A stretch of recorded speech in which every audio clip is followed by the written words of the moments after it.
Evening. Evening, Leanne.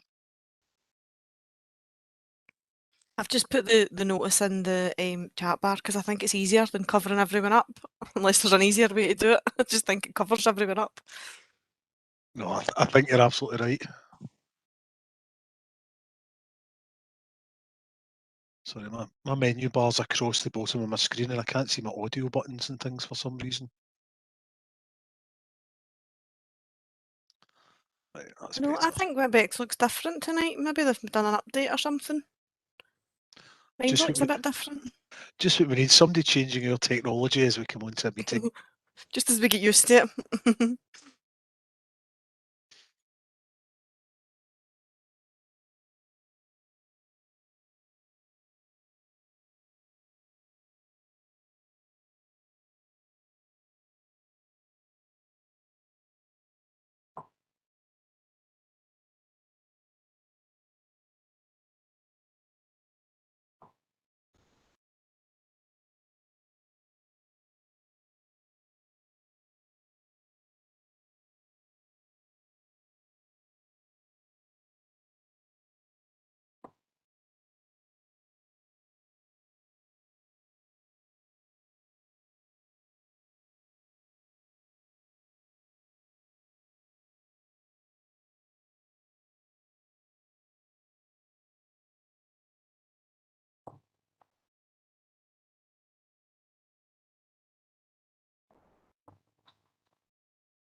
Ooh.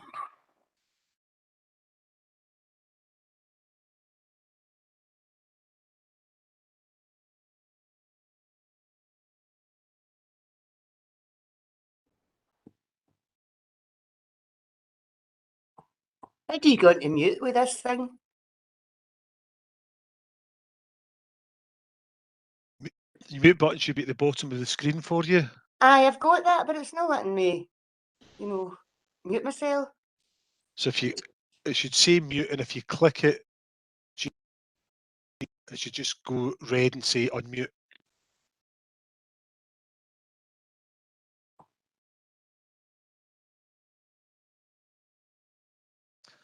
If it's not working, just be really, really quiet. That's probably the best advice I can give. You were on mute there, Jean. Was it Jean? Was that Jean? Yeah. You're on mute now. Yes. I know I've got it to work. No bother. But you'll not hear from me again. That's me. I'm doing the minutes tonight.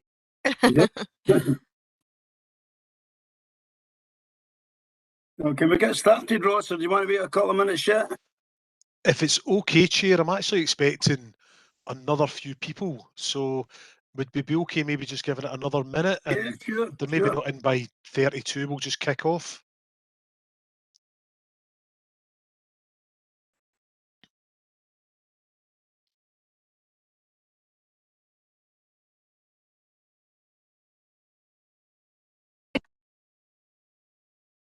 Robert John, can I ask your surname, please? I can't see it on the screen.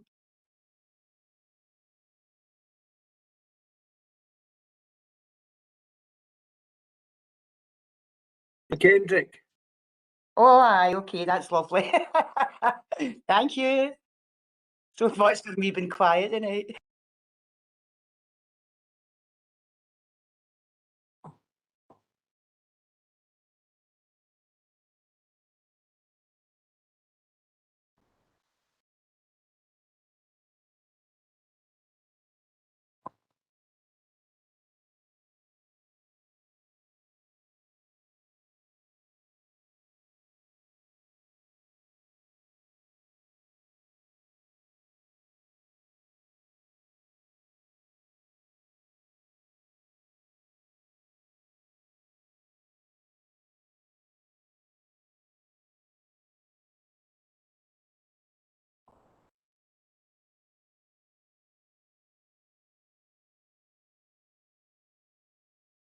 Okay, Chair, I think we might as well get underway if that's okay with you. Yeah, if they'll come in, that'll be fine. Yeah. Right, well, I'd like to welcome everybody here tonight for the Wishaw Community Board November meeting. I'm Councillor Burgess and I'll be taking the meeting. We've got a situation where we're chairman again, or chairpersons again, so we'll explain that later. Do we have any apologies tonight? Yes, Chair, I'll run through them quickly. I've got an apology from Councillor Rorty. Councillor Fotheringham's tentative, so if she doesn't turn up, we'll record her apologies for her. There's an apology from Des Donnelly at Scottish Fire and Rescue. Again, a tentative or an apology from Claire McCormick. Scrolling down, an apology from Margaret Kelly. That's all the apologies, and I'll send a list of them to the minute taker to record. Okay. Right, can I just make sure everybody's on mute, and if you can put your questions through the chat bar. Have we got somebody watching the chat bar, Ross, or will I keep my eye on it? I'll do that for you, Chair, and I'll just jump in if anybody's got questions or points to raise. Okay, right. Well, item number 3 then is the action and notes of the previous meeting and matters arising from them.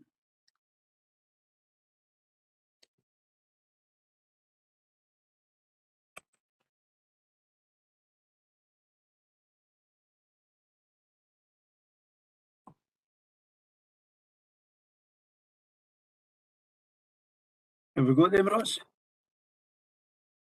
Yeah, the action note was circulated with the board papers to everyone, Chair, so everyone should have had a chance to read through them, and happy to take any questions or comments from the board members on that.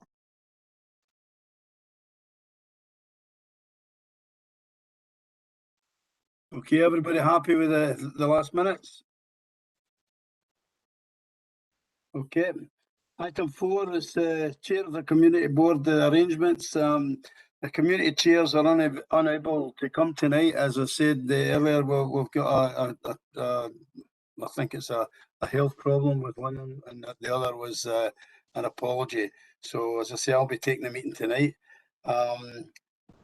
And it's the second point on that, the reminder that if community reps wish to gain experience of chairing, then this is the night to get in and ask to take a wee bit on and do a bit of the chair. We really need somebody to step forward and take the chair. You know, on a regular basis. We've had a couple of problems over the last few meetings. So if you're interested, we'd be delighted to speak to you. Item 5 is a community champions update, and it's James McKinstry. James with us? Yeah, thank you very much, Chair. Sorry, I was just adjusting my volume there. Evening. Sorry about that. I was having WebEx problems. Okay, I'll just make a start, Chair. Yeah. Yeah. Well, I think as some people are aware, this is the second time I've came along to the community board. I missed the last one because I was actually on holiday at the time, and I think at the first one I came along, I explained the kind of the restructure that was happening in the council, and the 9 heads of service have been asked to take on the role of community champions, and I'm one of those heads of service. I've been asked to take on the community champion role. With the Wishaw Community Board, that comes in officially. That starts from April next year, but what we're doing is we're actually getting involved in it now, because I think it's important that you know, I become familiar with the board, how the board works, etc. Wishaw is an area, etc. So behind the scenes I've been doing that. So I think there's 4 things that I wanted to kind of just update you on this evening on kind of things that we're working on within the council and working with partner agencies.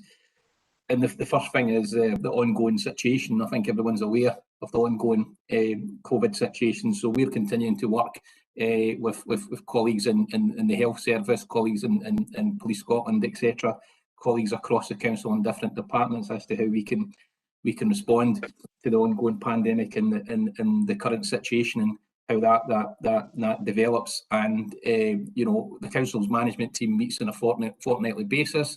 And as part of that meeting on a fortnightly basis, the first part of that meeting has a kind of COVID focus. So it makes sure that we're kind of working with all the agencies just to make sure that we're making the connections and where we need to input, we are doing that. And clearly, as that goes forward with the Omicron variant, I'm not sure if I've pronounced that correctly, so if I've pronounced it incorrectly, apologies for that. That's something that we're looking at the moment. So the council is very likely to stand up its gold group again and just monitor the situation as we go forward. The second thing I wanted to update you on is budget planning within the council, and there's an update later on in the agenda just on the budget engagement exercises that were carried out. And so in relation to the council's revenue budget, the Scottish Government will make their revenue budget announcements on the 9th of December, I think it is, and the Scottish budget will go out for a period of consultation, and the Scottish budget doesn't actually set its, the Scottish Government will set its budget next February, the start of February, and that will obviously influence how the council progresses with its own budget planning. But we don't just wait for that exercise to be concluded, we do that planning at the present time, and that is progressing. In relation to our capital budget in the council, we've got a 5-year capital plan. So how much money we've got, we're in year 1 of it at the moment, so how much money we have available for next year, etc. We're already aware of what that is, and we're delivering on a whole range of capital projects across the council area, and that's going really well. But there is challenges that are appearing at the moment, challenges which you'll be familiar with. Inflation is hitting the construction industry quite hard at the present time. In some instances, the supply of materials is a bit of a challenge. The supply of labour is a bit of a challenge as well, and even some of the logistical issues. You know, about 60% of the HGVs that you'll see in a motorway are either delivering to a construction site or to a supermarket, so you can see how that can impact on things we're trying to deliver within the council. But that said, we are making really good progress in delivering the capital plan this year and forward planning for future years. And just linked into that, the third area I wanted to update you on is our Town and Community Hub programme. And we have been preparing a strategy that covers all of North Lanarkshire, and we've taken that to the relevant committees within the council. and how that impacts in the Wishaw area. As one of my colleagues is here tonight, Chris Barrett, and we're going to show you a video presentation of the project, which is live at the moment, the New Mains and St Bridget's community hub, so you can start to see what the hub programme is all about. And the second thing, and I'd probably like to come to the meeting of the community board probably after Christmas and give a bit of more detail about this, is the Wishaw Town Hub. The council has agreed that would be the priority for us, submitting a funding application into the Scottish Government at the appropriate time. That kind of funding opportunity has not opened up yet, but when that opens, we are ready to go in and make that bid to the Scottish Government, and that's got cross-party support across the council, which is really good, really useful for us. And I think it's a bid that I think it will be treated favourably, I would imagine, when it goes in. But I think I would probably like to maybe cover that in a wee bit more detail at a future meeting. And the last thing I was wanting to update you on this evening is the local outcome improvement plan. I've got a wee presentation on that, which I'm going to do in a minute or two. But just before I do that presentation, just want to update people what the local improvement plan is and where we are with it. So the improvement plan was finalised in October of this year. So the improvement plan is now live. It's got 6 priorities in it, and I'll cover that when we come on to the presentation. And what I would like to do in the community champion role is, we've already started doing this. I want to work closely with colleagues in the communities team just to see how we take that local outcome improvement plan and make it a living and dynamic document going forward, and work with partner agencies as well who are on the call tonight. And I'd like us to bring in a review process within the Wishaw board as well. So as I go through the presentation, which Ross is just going to load up, we'll just talk about that for a few minutes, and then maybe I'll just take some feedback from yourselves. So that's come up on the screen now. Ross, I don't know if you can make it full screen.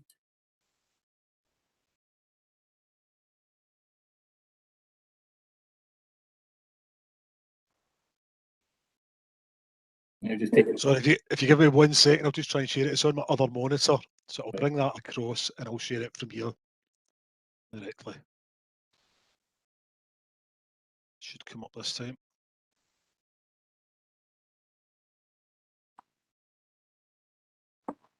That's it, just coming up now, Ross. Okay, so if we just move to the next slide, there is only a few slides here, so I'm not going to be going through too much of a presentation. So just basically just to remind people what the local outcome improvement plan is, and it's something that's been prepared with the communities. It's there to help us work with yourself as communities and to empower communities to get involved in the work that we're doing within the council, but also the work that we do working with other agencies as well. And we want to see the Wishaw board influence the actions that we're taking within the council, and also the other public sector partners as well. So it is something that we are putting quite a significant level of importance in, and we want to get you involved in this as we go forward. We just move to the next. So just to remind people, the 6 priority areas which are in your local outcome improvement plan, we've got community engagement, community safety, mental health and wellbeing, environment, and I know there was a presentation on the environment at the last meeting which I wasn't able to attend, digital inclusion and tackling poverty and inequality. So these are the 6 priority areas that has come back to us, and these are the 6 areas that we want to look at over the next 12 months and going forward. So just moving on to what I kind of see my role as a community champion in your local outcome improvement plan.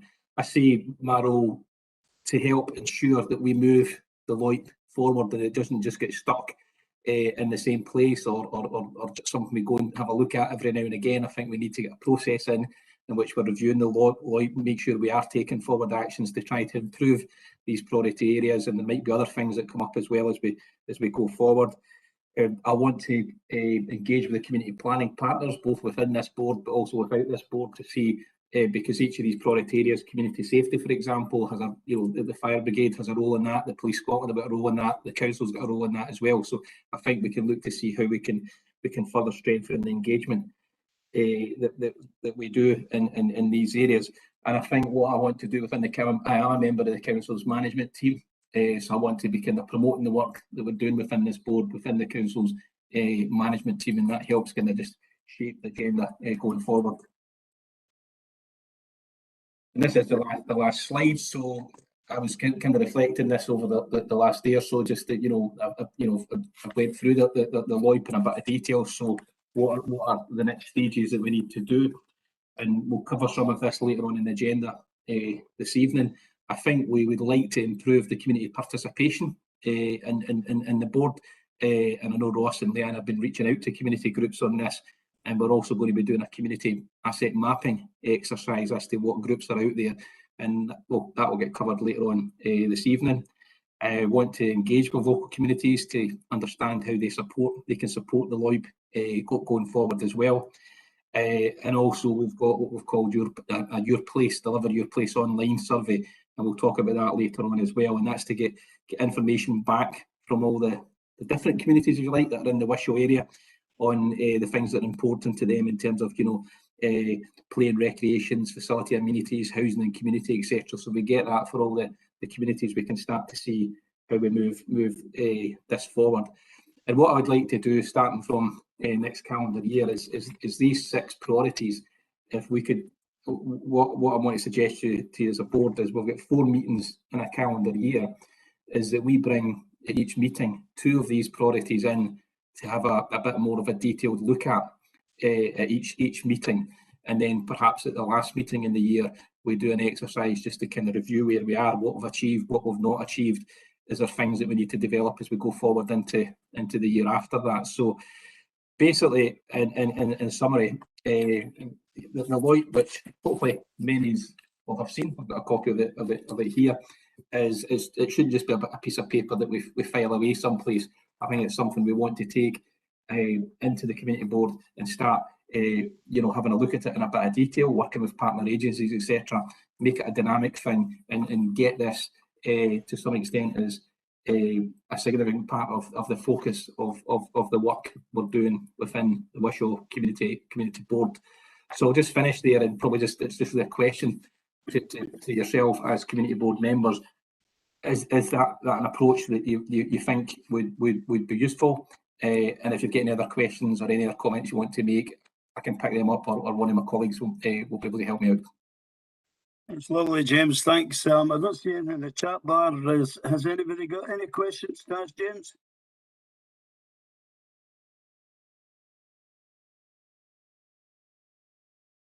No. Right, Jim. Thanks, Bob. It's not a question, but it's just to support James when he said that the objectives of the board will be reviewed. James said at the end of the year, and I think that's important. I think the board needs to set specific targets and then measure how well they're achieving them.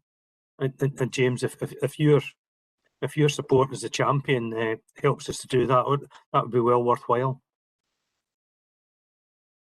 Yeah, I think so. I mean, if you look at the LOIP and bringing it into each of the community boards, 2 of the priorities at each meeting, it helps chunk it up a bit and makes it a bit more manageable. But if you look at any of these priorities, I'm just looking at the community engagement one, for example. It does have a section in there that says what we why it's a priority, what we will do. So I think for example, if that's what it comes into the first community board meeting after the new year, I think we need to bring an assessment, a self-evaluation against this, what we will do, a section of the report, so you can see as a board whether ourselves, with the council, and other partner agencies, and also working with the community groups, etc., whether we're actually achieving what we said we would achieve. And I think as well, although I'm saying about review at the end of the year, I think there needs to be a bit of the process needs to be a bit dynamic as well, because I think as we review these areas during the year as well, we might add things to it, might take things off it, etc. as well. And I think it's really what we really need to do is to get some traction with the LOIP now. The LOIP's been produced. Let's start looking at it. Let's start using it to help shape the work we do within the community board. That's fine, thanks, Jim. Have we got anybody else? Sorry about I'm struggling here tonight. Have we got anybody else with any other questions? Okay, so we're now going to item 6, which is just on the same lines from Jim and his part. Chris Barrett is going to give us I think a video tonight on the new mains hub situation and an update on it. Yep, thanks, Chairman. Chris? Hi, folks. Chris Barrett from the Estate Delivery Team. Yes, I did have a video, and now it's not working, so which is typical. However, I've pulled together a quick PowerPoint which we can kind of race through, but it gives you a flavour of everything that we're about and what we've been doing. So I'll just share that. If that's okay.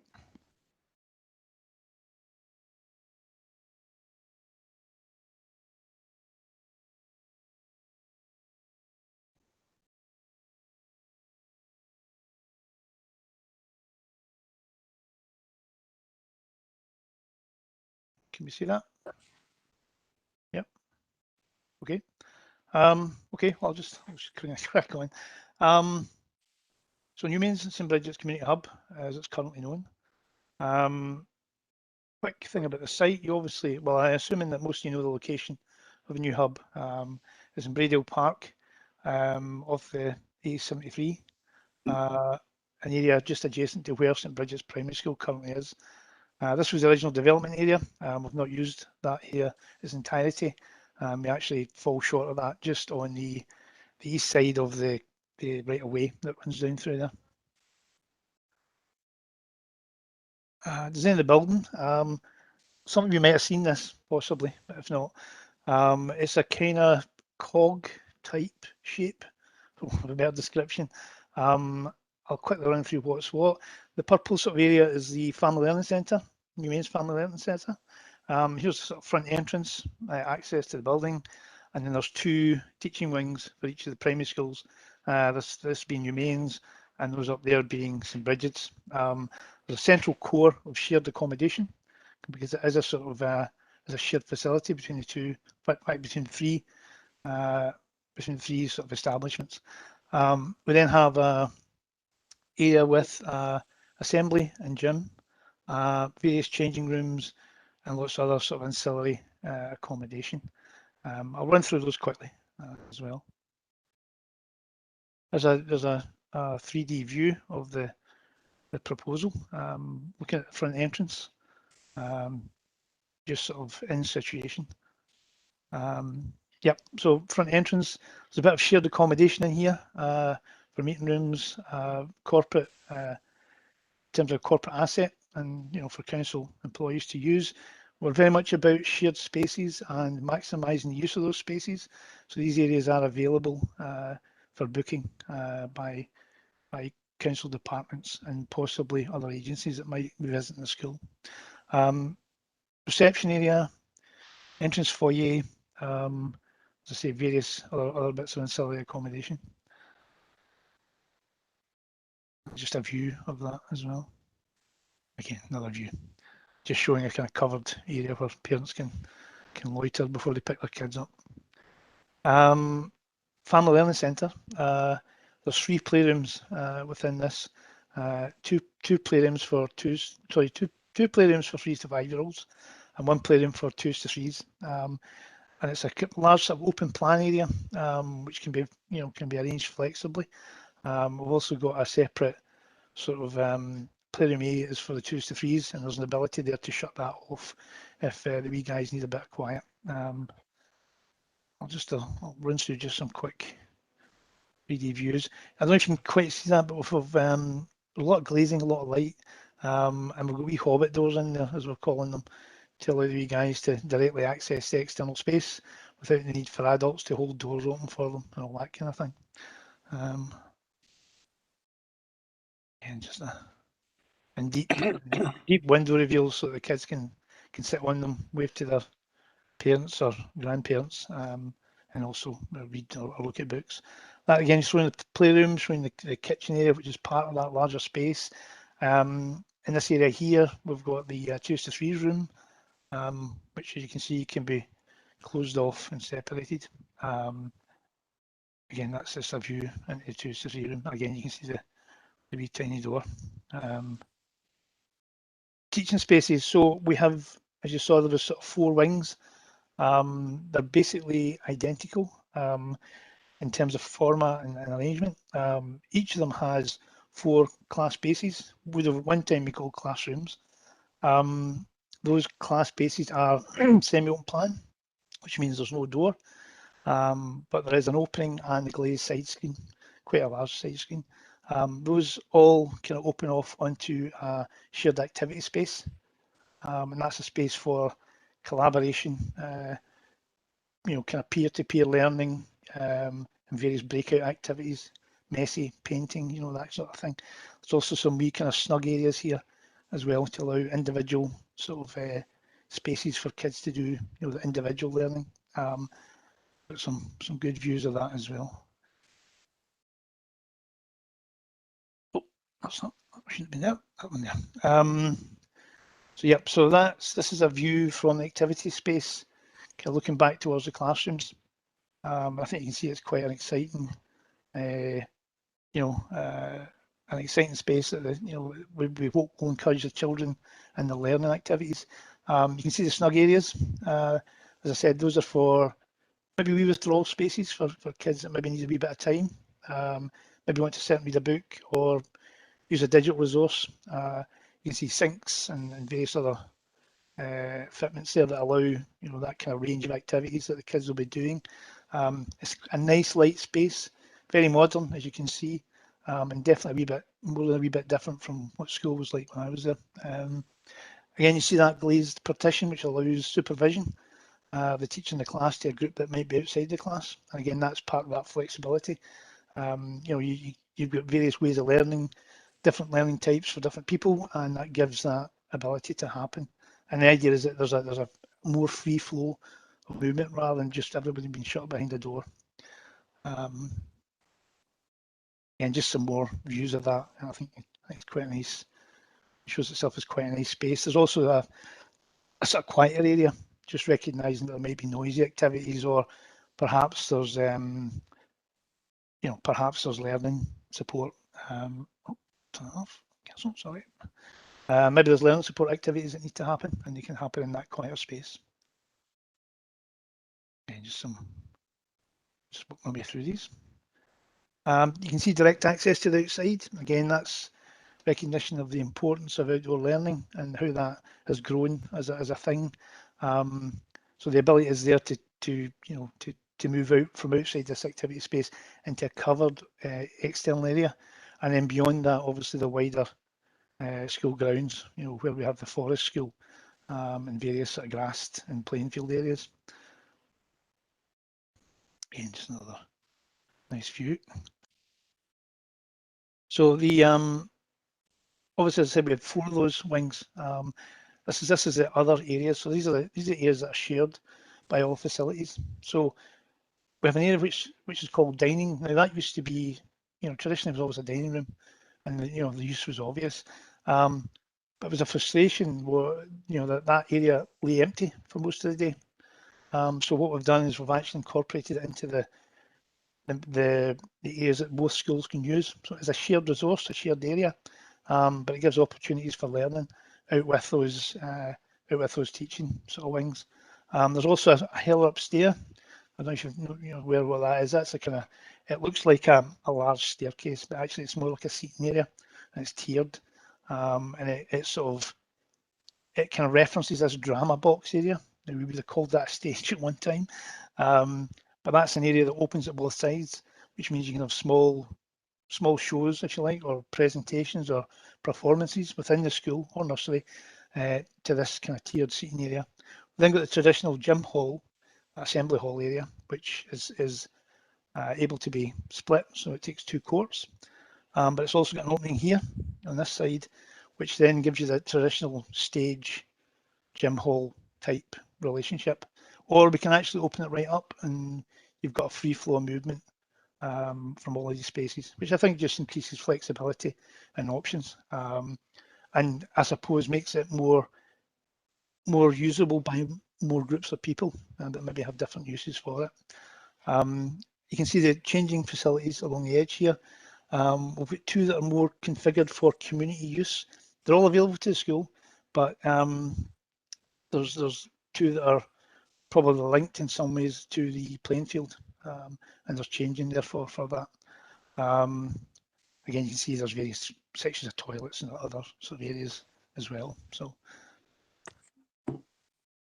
and that's a kind of, yeah, I suppose I'll jump back. Above this header up area, there's a tier, there's a mezzanine level, which we're calling e-learning. That used to be the library. And again, that idea is that that's a zone that both schools can use. It's central. There's also a nice wee feature in there, which you'll see in a moment as well. Here's some of the images of that central space. It's quite high. It's a high quality space, as you can see. And again, that's to encourage that space to be used as much as possible. You can see on the right hand side that kind of relationship from the drama box to the heller up. Beyond that, there's obviously dining. There's the stair which goes up to your learning. There's the heller up which comes down, which gives you your seating. There's also a lift to take you up and down from that. And again, this is just from the other angle. You can see obviously the dining tables are showing. Here's everybody's favourite feature. We have a slide, a kind of helical slide, which takes you from the e-learning down to the social dining level. And that's everybody that we've met is demanding first shot on that. So we'll see. Again, everybody, the kids particularly, are very excited about it. Again, just another view, and again showing the wee kind of nooks and sort of smaller areas, which again, if a school's using it, if one of the schools is using this area, it gives them wee retreat spaces to sort of carry out various activities. Just see another view. Designing the site very quickly. You can see the shape of the school. That's kind of Stuart Crescent at this side here. That's St Bridget's primary school here. There's 3 access points to the school. So from Stuart Crescent, we're forming a new pavement. At the moment, obviously the access there is pretty, for pedestrians, isn't fantastic. So we're providing a new pavement, which will come at the side on the kind of south side, if you like. And we're upgrading the pavement as it comes round from Stuart Crescent on the north. We're also providing a new path, which will skirt through currently is the St Bridget's site. Now it sticks quite tightly to that boundary, so we're not compromising the rest of that site going forward. But it gives access from right through to the campus. And again, there's access from the north, from the housing up here, which there'll be stairs and various ramps which get you down to the school. So you can see the school itself. This is the nursery part there, and this is the wee play area. We have a forest school area, which again is to promote that outdoor learning. Is very much a big thing and getting bigger, to be honest. And given now where we are with COVID, obviously there's a lot of emphasis on fresh air and children being outdoors. You can also see some areas in here. There's various wee allotment kind of planters and the like, and various other features that the kids were very much involved with us actually designing and inputting. You can see the other main part is really the 3G football park, which is a full-size 11-a-side, all-weather surface, which will be obviously available for the school and for the community out with those school hours. Obviously, various bits of car parking and drop-off and sort of stuff. Again, just another couple of views. And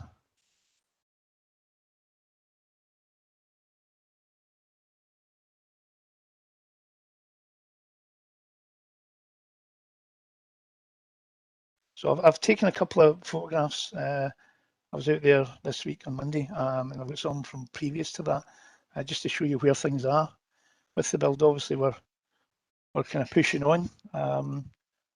So that was a bit of a snowy one. And that's the sort of that gym hole area, if you're looking at it. And there's a kind of round part of that social space. It's difficult to maybe difficult to work out what's what if you're not sure what's where. Again, that you can see that kind of shape that we had for the cogs, the kind of teeth of the cogs, and that's the concrete floor slab. As you can see, obviously They're boring at the moment. Timber kits commenced. So very much we had this sort of skeleton of that central area in steel, but now we're kind of seeing the shape and the form of the rest of the building starting to appear as the timber kit will start to work its way around, you know, to sort of fill in the rest.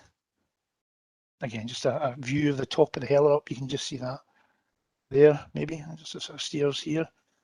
And again, that's a view looking from the gym hall back. So this would be your drama box area in here that we're talking about, and then that heller up which sits in front of it.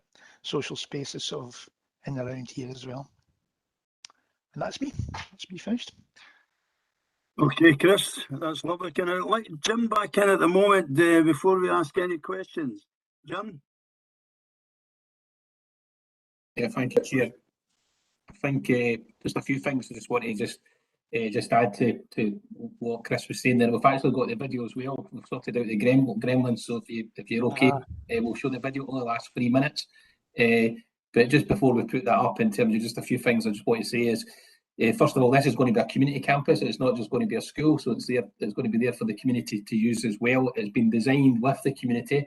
It's been designed with the staff of the school as well, and the pupils also had quite a significant impact to the design programme as well. And so we've totally changed our processes to get the kids and the staff and the community even more involved in the work that we're doing. We actually started the build in July of this year. So as you can see from the pictures that Chris has showed there, things are kind of moving forward quite a bit. All the bulk excavation work's been done, contract foundations have been laid, the steel frame is up as well. And what we're doing in this, we put things into periods, construction periods. We are focusing on the construction, the concrete floor slabs, the external walls and the roofing, and you can see that again in the images that Chris showed you there as well. And all going well, we're expecting to get construction handover in the campus probably December 2022. So by the end of next year, we should have a school up and running. We'll work with education at that time as to when the kids would move into the school, whether they want to leave it till after the Christmas holidays, for example. Sometimes just doing it at the start of a new school term is a good thing as well. And as I said, it's going to be a true community campus as well, and maybe even at some point in the future, the Wishaw board, perhaps once we can all meet in person, might be useful to have a meeting down in the campus as well. But if you're okay, Chair, we've actually sorted out the technical gremlins with a video. It's only 3 minutes. Would you be okay with just loaded the video up as well? Yeah, that's fine. Ross, I think you've got it yet. I have, James. If you can just confirm that it shares okay, because I'm working off of 2 screens. So if you can just let me know that that's shared okay with everyone. It seems it's coming up, yeah.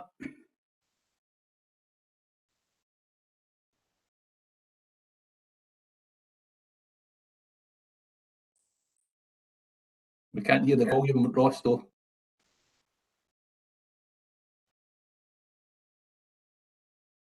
Okay, I'm just trying to find. Just while Ross is loading this up, this video is on the council's website, and what we'll do is we'll post out the links to it to everyone who's on the meeting tonight as well, so you can go and watch it in your own time as well if you wish. Okay, I'll undo my. See if that helps.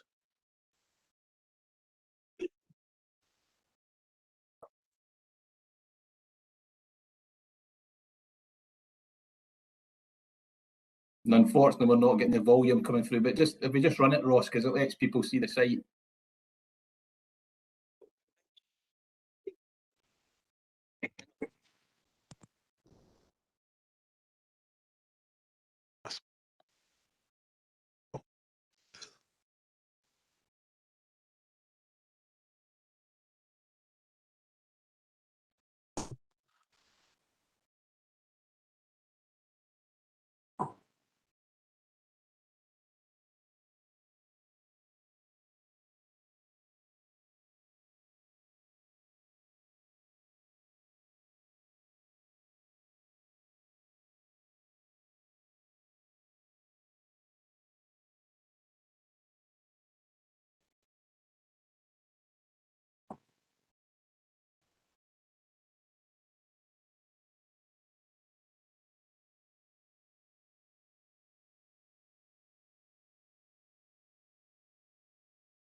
This was getting a repeat now, Ross. No, this is actually some different chat there, Councillor. You just can't hear it, I'm afraid. Yeah, I think we'll just stop it there. But it was just, I think what we'll do is we'll get the video sent out to people who are on the meeting tonight, and just if I could just remind people as well, you can access the video on the council's website as well. But it lets you see, you know, a kind of, you know, a real project, if you like, going forward. So we'll get those links sent out to everyone. You can have a look at it. That's fine, James. That's fine. Thank you. Can we go right to Robert John McKendrick, Ross, because the other three in front were just questions that were answered. And there's a message on there that where people can't get on. Do we need to go to that just now and sort that out, or can we sort it out? There are people waiting to get on. I will try and resend that link just now, Chair, that Councillor McKendrick sent. I'll do that right now. I've also shared the link to the video on the council website for everyone, and I'll circulate that after the meeting to the community board list as well. Okay. So we're going to Robert John. Hi. Sorry, Robert John, I feel strange calling you Robert John. Is that what you want? No, that Robert, okay? Robert will be fine, actually. I prefer to do that. Lovely, thanks. Okay, Robert, floor's yours. Well, this is the first meeting that I've actually had a chance to speak at the community board. I've been working with the New Mains Community Council for the last few months on projects. We have a couple of things that we're looking to put into place here. One of them would be traffic calming for Abernethan Road. We've got the new nursery built there, it's spectacular. But we do have an issue with speeding cars going up and down that road, and any help that the community boards could provide, you know, would be great, because we're just not wanting anybody getting injured on that road. Another couple of projects as well. We've just seen the video there for Chris, you know, about the new Mains hub regarding the schools. But we also have the Nct Center in New Mains, and the Nct Center is predominantly used at the moment by the elderly people in New Mains, and they're looking to actually incorporate a dementia garden there.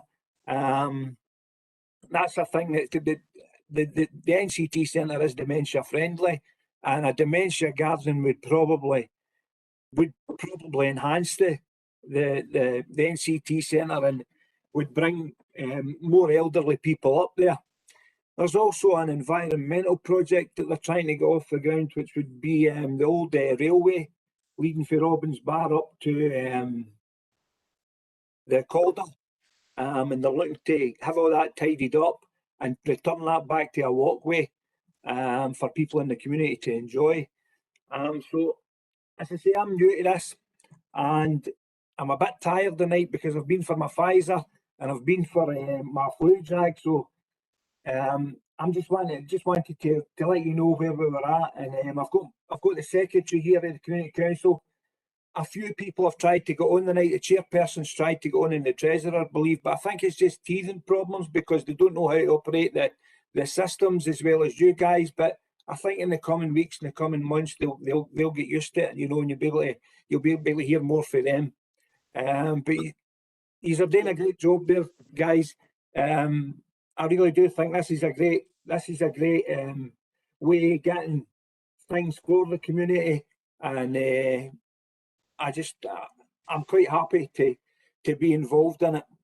Good. Well, I think we can pick up on those a bit later on, Robert, because what I'm really looking for now is anybody that's got any questions on the new hub, and anything they see that the school maybe is not right about it. I know it's well on its way now, but we need to look at it now, and if anybody's got anything to say about it, I've got one particular question which I'll ask and then get out of it. I'd like to see it with the people in it. What have we got in children? You know, what's the count for children that's going to go into it? Do we know? Yeah, on a daily basis. I'll need a moment to dig that out, but yes, I do have that.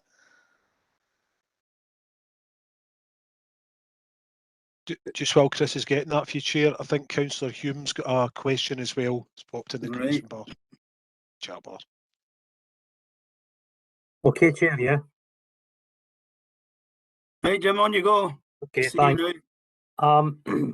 Interesting building complex, excuse me, which probably reflects modern educational standards.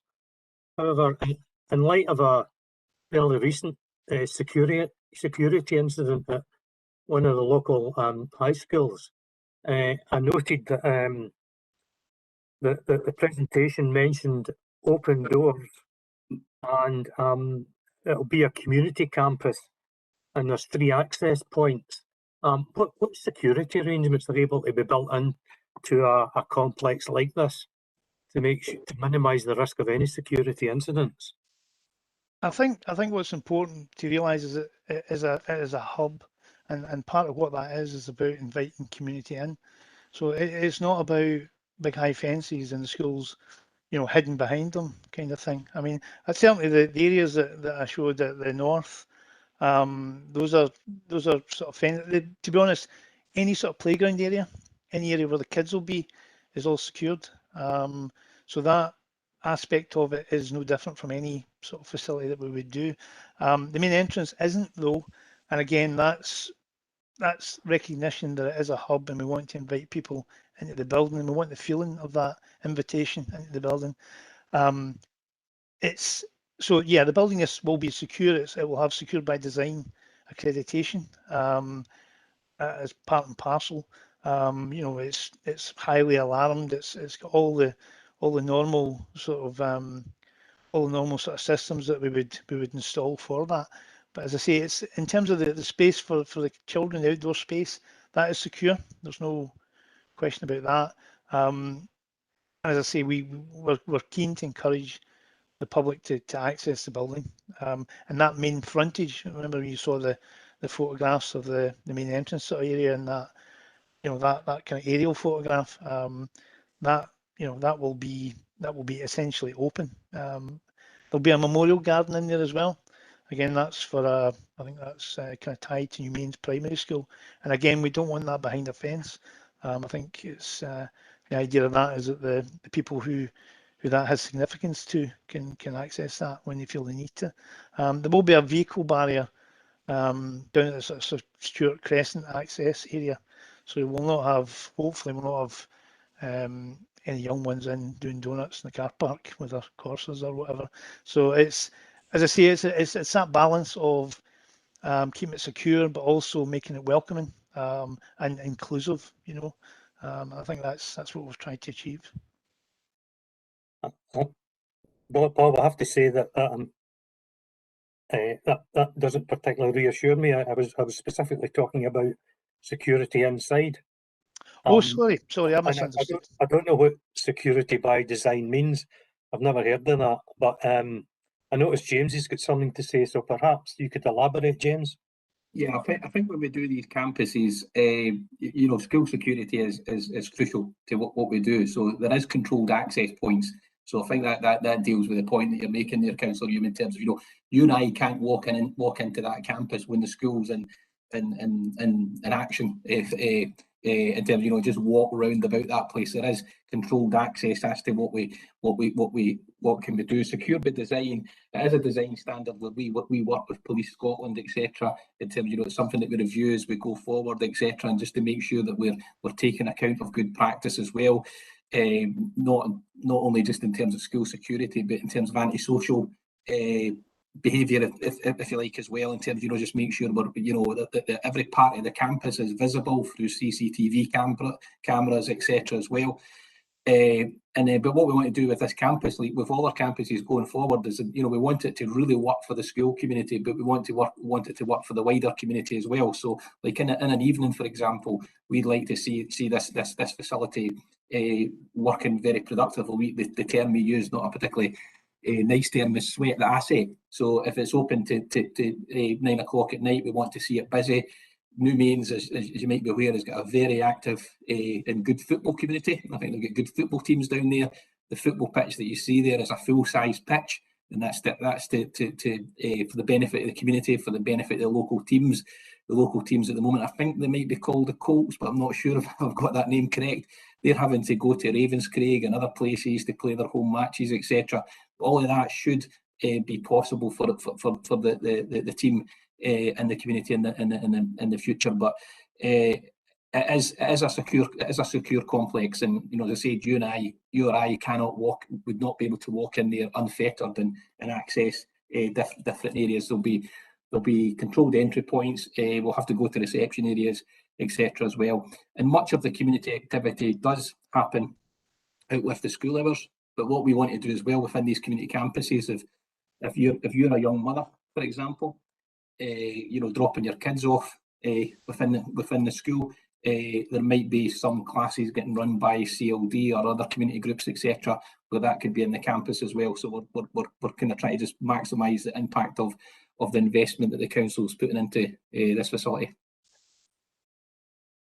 Thanks, James. That's reassuring, and perhaps when building works a bit further on, and we get a chance to go and look at it, you could highlight these areas where, particularly the schools, where security is important. Right, Jim, thank you. James, could I just add on to Jim's part there on the security side of it? When the area at let's say the front of the building is for the general public, there could still be incidents within that area. We're not talking about speeding cars in the car park or anything like that, which could happen. But within the actual building, what will the management and the safety factors be within that? We're not going to have anybody sort of lying about drunk or anything like that. Will the management be really sharp? There'll be nobody lying about drunk or anything like that. No, I mean every. I've seen it, James. every maybe only at Christmas time. No, sorry. Every school at the moment, the front entrances to the schools, the gates are opened at a certain time in the morning anyway, because kids are coming in, parents are coming in, etc. So that's not unusual in terms of and because we're starting with a clean site. I mean, remember St Bridget's. Some of you will know the area very well. St Bridget's, which is directly adjacent to the site, and as you come off the street there, it's a very tight entrance into the school. In Newmains Primary Schools, those who are aware of that, the kids have to walk out of the existing school building over a playground to go in and get their lunch and also their gym facilities as well. So the fact that we're dealing with a clean site allows us to improve all of that, make it work, etc. But the front of school sites they are open in the morning, as they should be. But no, nobody will be hanging about and drunk or whatever type of thing. There is policies, there is procedures that we've got within education services that deals with all these things, and the schools have got very close links to Police Scotland and other agencies as well. So if anything like that happens, it's dealt with very quickly. So we're going to be treating the whole building as an education building.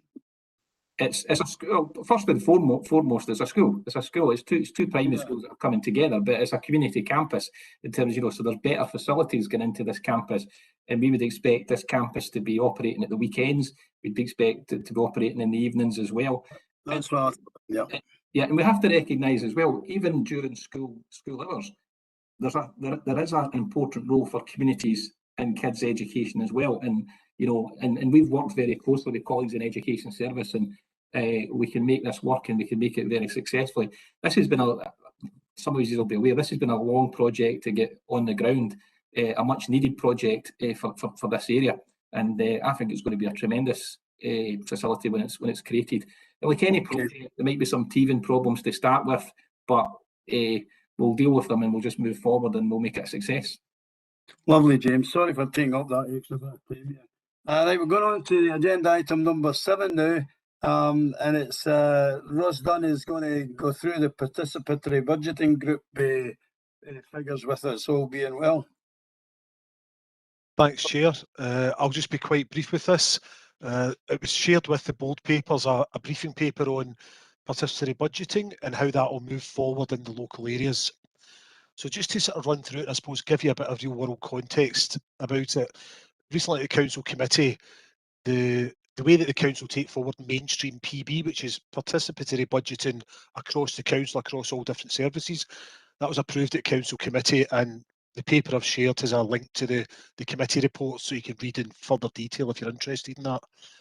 But really now the ask is that the community boards set up a suitable kind of task and reference group, or give the remit to an existing subgroup to look at how PB is going to work for the Wishaw area. Now, PB, for those that aren't aware, it's a way for local people really to be able to direct and influence how local budgets are spent. They can shape how that money and that budget is allocated in their area to have the maximum impact and be directed to the areas that most need to spend. PB, you may be aware if you were involved previously in the Wishaw pilot, it can involve projects being put forward and the community all voting on them, and basically the most votes wins and projects get funded. But wider than that, also involves those discussions with individuals, with community groups about identifying the priorities and us understanding where should we direct the resources. So the ask around forming a group isn't just about pulling people together to suggest projects to us. That's about asking the community board to say, how does this work for Wishaw? How do we want to allocate resources that we have across the Wishaw board area to make the maximum impact? Now, the resources for PB, just so we're clear, that's the existing LDP budgets that we previously reported have been agreed for the next 5 years.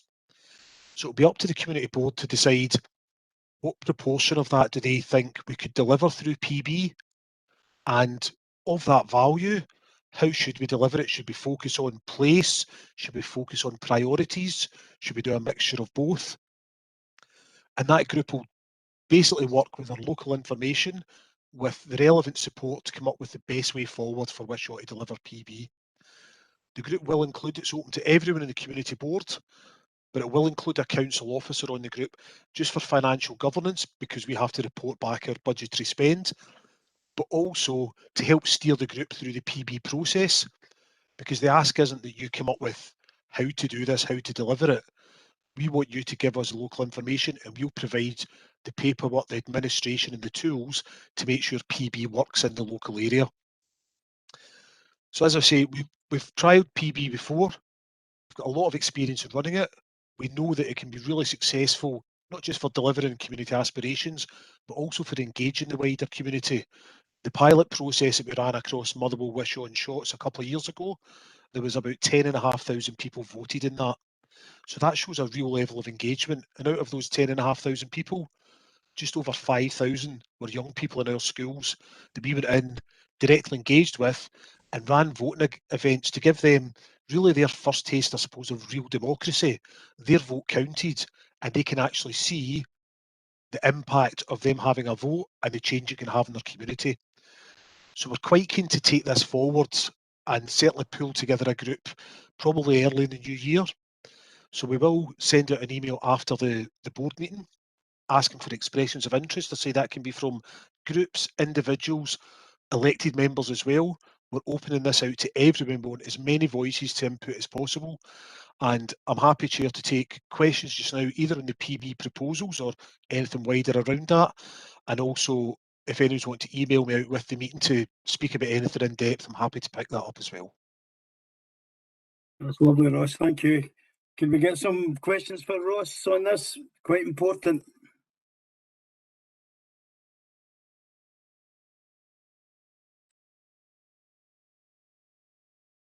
Okay, I don't see any questions coming up either in the chat bar. So we're going to now agenda item number 8, and it's the board development sessions, and it's Leanne Pollock. Leanne? Thanks, Chair. I think Ross is going to share a couple of slides for me, but I'll just give a wee bit of background as to what this is around. I won't take a long time. The board members will recall that at previous board meetings and between board meetings, the community partnership team supported by the council's talent and organisational development team have undertaken a training needs analysis across the community boards across the whole of North Lanarkshire. To try and understand what community board members feel they require in terms of development, support and information. So I think at a couple of meetings ago, we gave an update on where we were at in terms of the key emerging themes that were coming out of that. And this presentation, it's just a couple of slides just to show you how that's starting to shape up. So on the agenda, it does say development sessions. It's actually a community board development programme. It's a lot more rounded and a lot more detailed than just a couple of sessions. And the idea is that based on what the community board members feel that they need more information on, or a bit of training on, or a bit of development around. For example, things that Ross was talking around participatory budgeting. We can't assume everybody's got the same level of understanding. Even as basic as if somebody new's coming onto the community board, how do they access, basic information about how the community board operates? How does it all work? How do they get involved? Who do they contact, etc. So Ross, if you just take us on to the next slide. So the development phase of the board member development hub on Learn NL is underway. So the agreement was that we wouldn't just deliver a range of sessions based on the topics that were identified, but that we would develop a learning hub.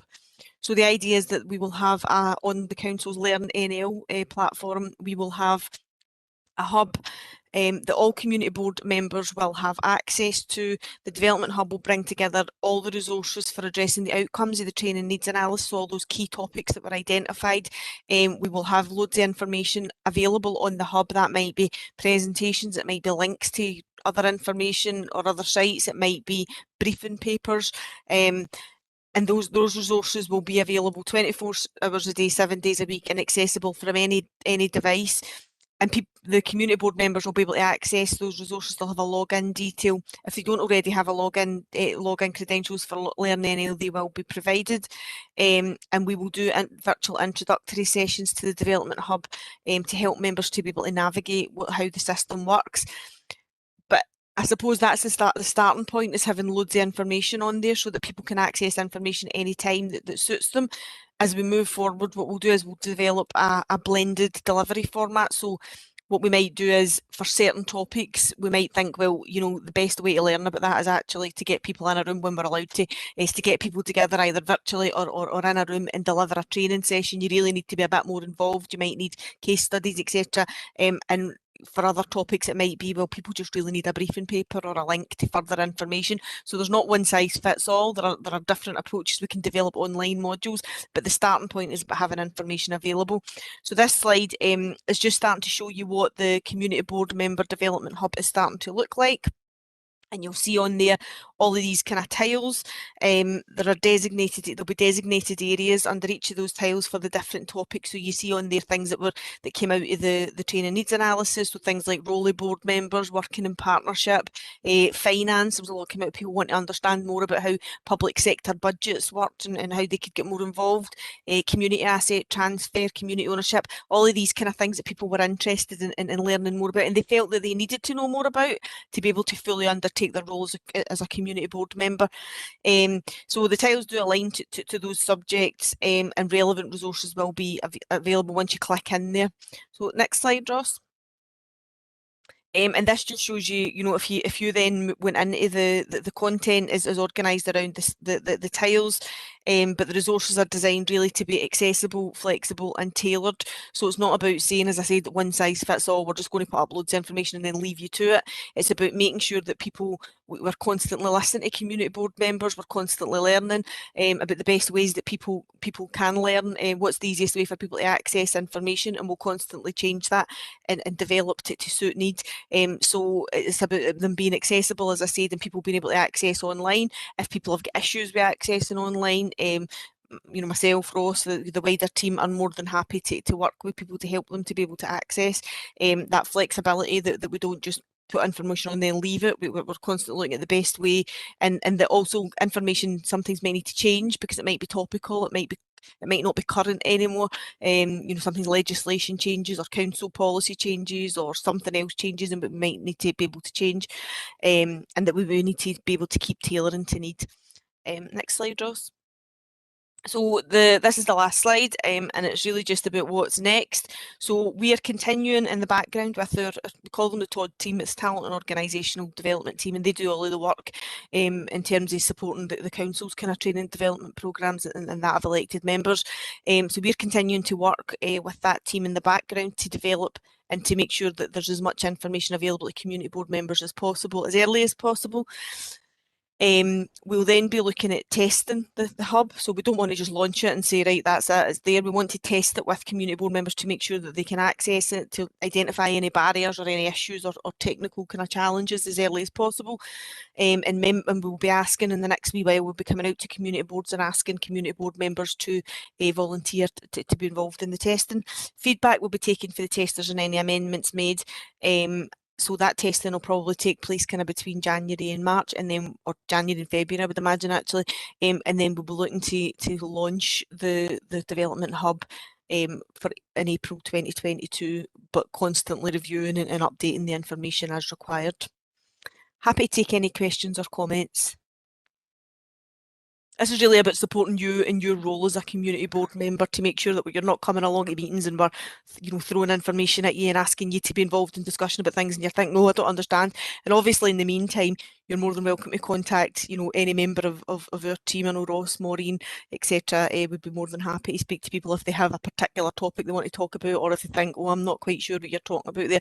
That'll happen regardless, but this is just an extra resource to support community board members in their role. Okay, there you go. Leanne is looking for questions. I'm not sure I'm looking for questions, but I'll take them. We'll get you some, Thanks. No, everybody quite happy with that. Okay, then we'll go into agenda item number 9, and the first point on that is local development programme, and it's Leanne again.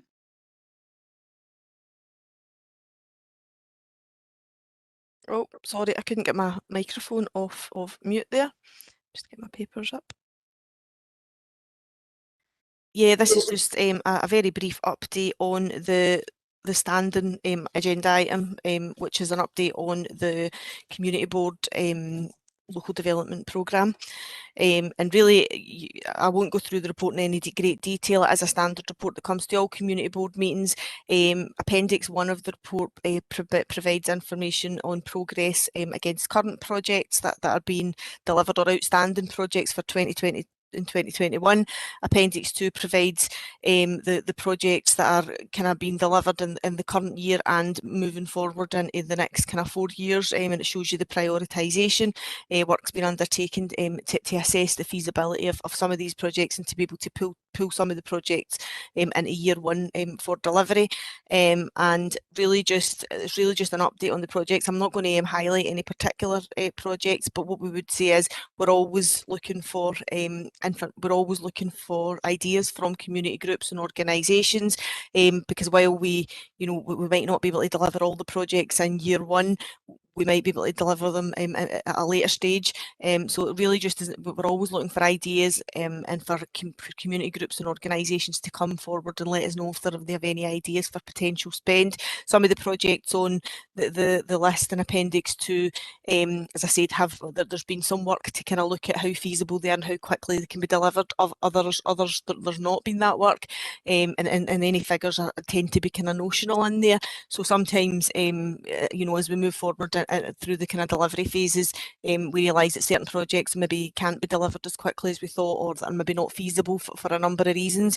So sometimes there is scope to look at other projects. So just would always encourage community groups to come forward and to highlight any ideas to us. And I think just connecting into what Ross was talking about earlier about the participatory budgeting group, and also the fact that group has the potential to look at some of the DP projects moving forward, to make sure that's really community focused, and that the community boards having a real say in driving that, although it is council money and needs to be delivered in accordance with the council's financial procedures. We really want to make sure that it's truly community influenced, and there's a real opportunity to use this resource alongside other resources that become available to communities to make best use to really support delivery of the local outcome improvement plan or the like priorities moving forward.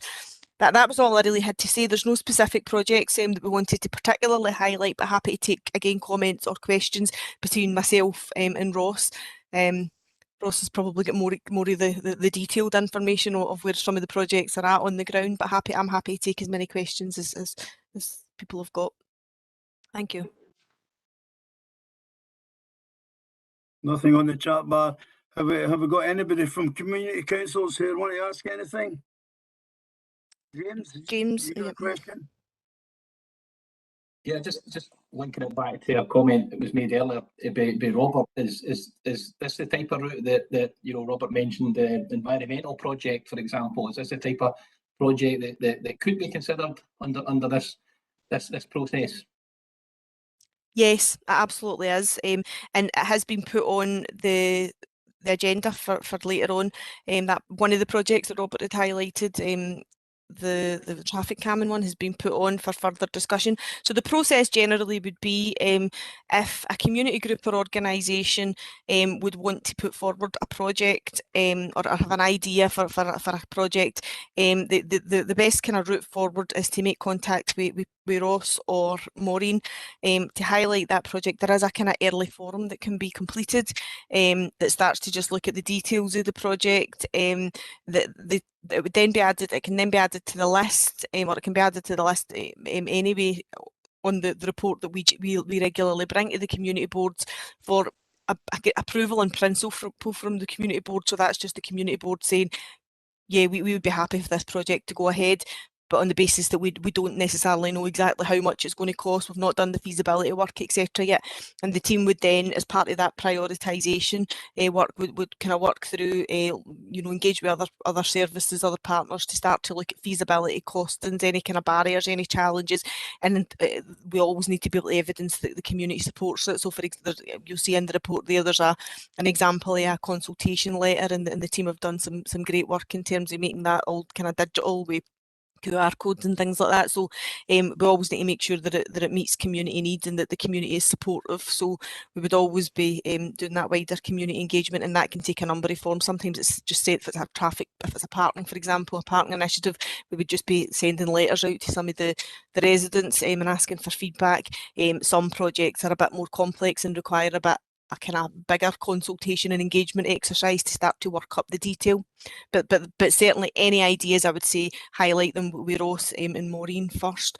And I don't know, Chair, if Ross had his hand up there or if it was earlier or if he was going to say something, he's put it back down, but I thought Ross was wanting to come in, so sorry, I've just saw your hands down now, Ross. Yeah, Robert's on with a question there, Ross. If it's okay just to come in quickly. Yeah, sure. It was just really supporting what Leanne said, and I think just in the back of James asking about projects, yes, we do have certain criteria for LDP, and even before people fill out proposal forms or anything, which we've circulated with the board, we'd encourage them to have a chat with us, because it might be that LDP could deliver a project, but there might also be other funding streams available or other delivery methods that we can look at.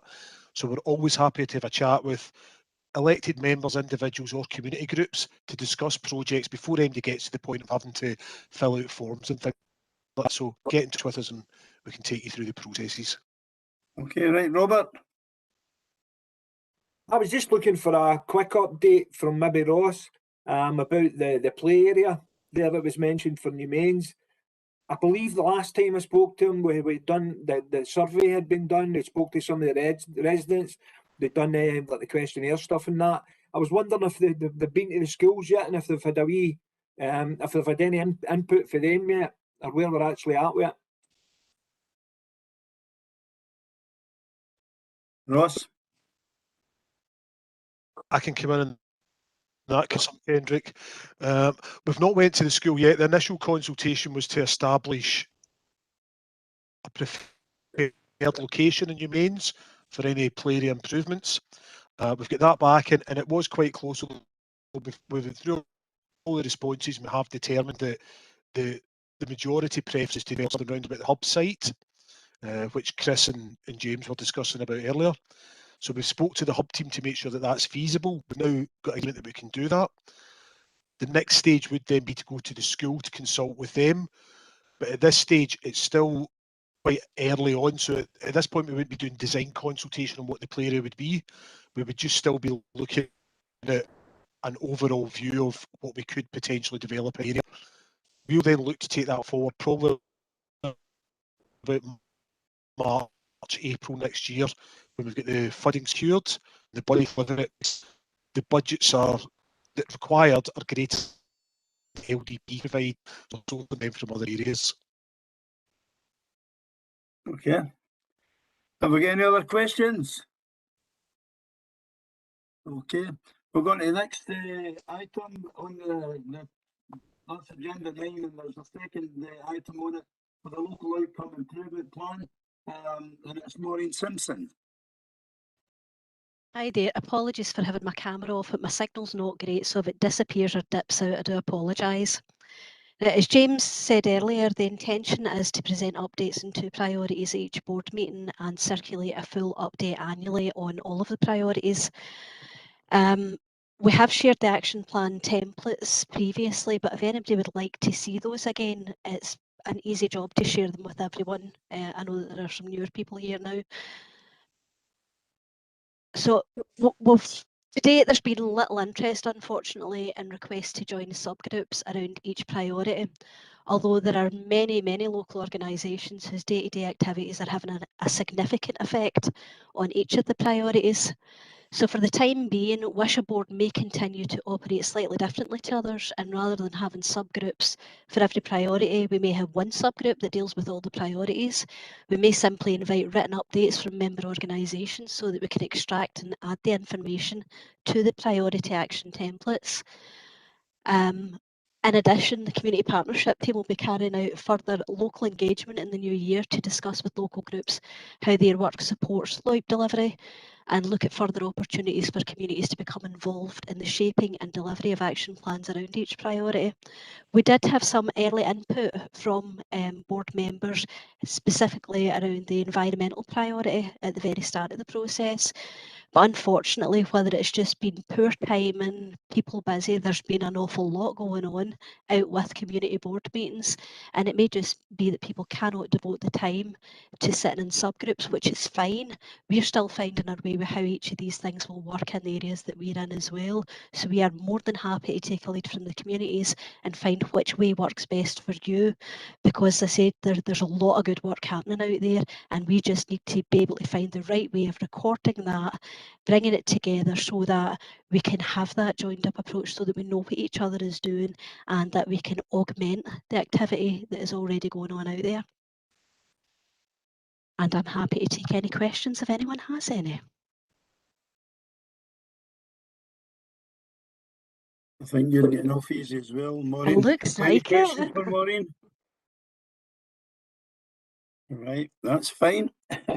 It's still on agenda 9, and we've got a third point, and it's the partner updates. And I think we've still got the police, Alan's there, and Jean from Glenelg. Is NHS here?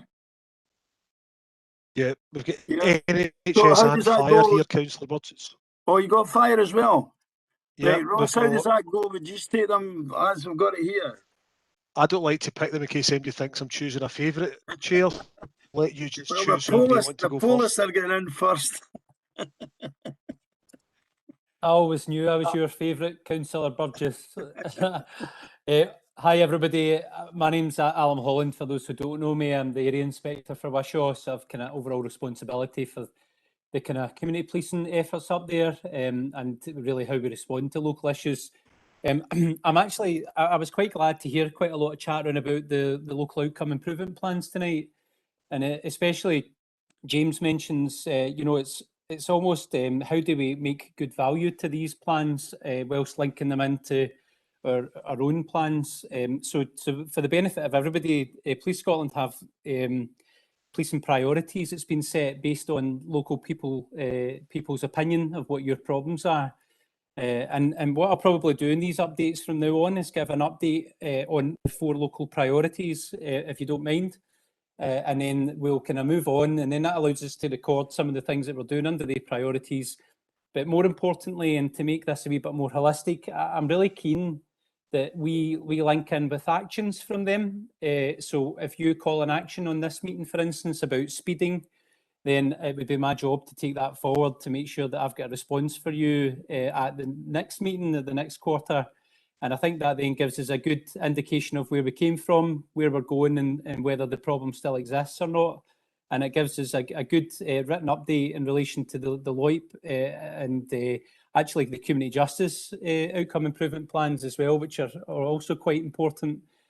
So I don't have a huge update in relation to Wishaw Community Board this month. So under the kind of reducing violence and disorder, most notably, and what I always talk about is the disorder on motorbikes. So I'll give you a quick update on where we are with that. Operation Moto X, as you'll know, was established in July based on us having North Lanarkshire Council motorbikes or funded motorbikes from yourselves at the Community Board and various other kind of outlets, whereby we've put police officers on them in July, and it was launched by the leader of the council and the chief superintendent here. I'm glad to report that in that 5-month period that we've been operating Moto X, that we've actually seen a reduction of 45% of incidents, or in 45% of incidents within that kind of time period from July to November. And that's based on figures year on year. So 2019-20 and 2020-21, between July and November, we've seen a reduction of 120 incidents within our community board area, or half of the community board area, so within Shotts and Wishaw.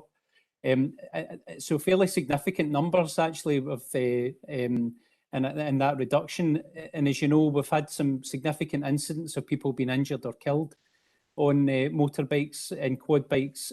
So that reduction in incidents is quite significant, because any one of them really could have been a serious incident that we've managed to prevent.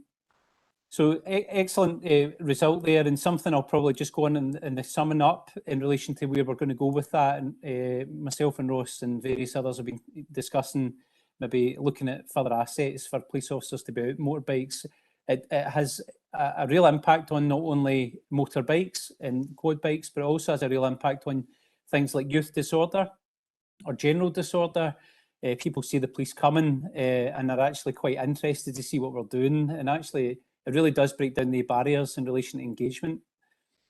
We continue our efforts in relation to antisocial investigators and our housing colleagues, where we've seen the model down in Craigneuk work, where we do a lot of joint enforcement visits and also education visits. And again, that's just to discourage antisocial behaviour and really get tenants who are maybe not toeing the line, just to understand that we are a joint enterprise, and we do come as a package these days. There is a heavy partnership around about any of the antisocial kind of incidents within our local area, and that will continue to be the case. The next kind of banner is public protection and protecting people at risk of harm. And probably one of the main things that I'm involved in is really some of the work that's going on about children within our local care settings and care houses. So we continue our kind of efforts around about our corporate parent duties, and we're linking in with Today Not Tomorrow, the Champions Boards group in North Lanarkshire, just to see if we can address some of the stigma that we have around about children's care houses, and also children who are cared within the community. And that's continuing, and we've had some really good impacts made recently in relation to uncovering criminality and people who have been victimised in relation to that kind of banner of child, i.e. a child who is in care. On to housebreaking. So this couple of months, actually we have seen an increase in housebreakings and acquisitive crime. But what I would say to you is that we've put quite a heavy emphasis around about this. We've got a divisional crime team that we have now reviewing every single crime, and they continue to do so, and they're now making really quite a good impact in relation to some ongoing inquiries for housebreakings and thefts and attempt thefts of motor vehicles. So again, the advice is quite clear in relation to security. Just continue to lock your houses. When you see anybody acting suspiciously, continue to phone the police about that. That way we can build a picture up on areas, descriptions, and again, then kind of get to the bottom of who's maybe been involved. And the fourth priority we have is reducing the harm caused by substance misuse. We have had some significant work down in the Craigneuk, and I know that's not technically under this area, but it kind of it's linked to some of the issues that we see in Wishaw Hill and Maxton Crescent and various other places. And what we continue to do around about that is to gather intelligence, and that intelligence comes from the community. So again, I put on the banner there, phone 101 and make contact with your local community officers, and I would encourage especially councillors, because you have a lot of people coming to you in confidence, and even make use of the Crime Stoppers facility at 0800 555 111, which has a real significant impact on our drugs misuse. So we will continue to enforce drugs misuse where we can. And again, I would appeal to our local community council members and councillors just to continue to work with us in relation to what we're doing there. And really my generic update, again, linking into the LOIPs and various other kind of priorities and commitments that we have as partnerships within not only the council, but our kind of third sector partnerships. I am really keen to promote preventions interventions plans with all our community police officers. So they now all have a task to go and look at a problematic area within their ward. Work with the local councillors, work with the local people, the community councils, and address a particular problem. And an example of that would be a problem that we had recently up in Hairstone Crescent. And again, sometimes these problems can be just somebody moves in and we have a real antisocial issue where we had fire setting, we had problems with theft, and really we put a bit of a wraparound package there on Hairstone where we did leaflet drops, the Crime Stoppers campaign to make sure that people have that number.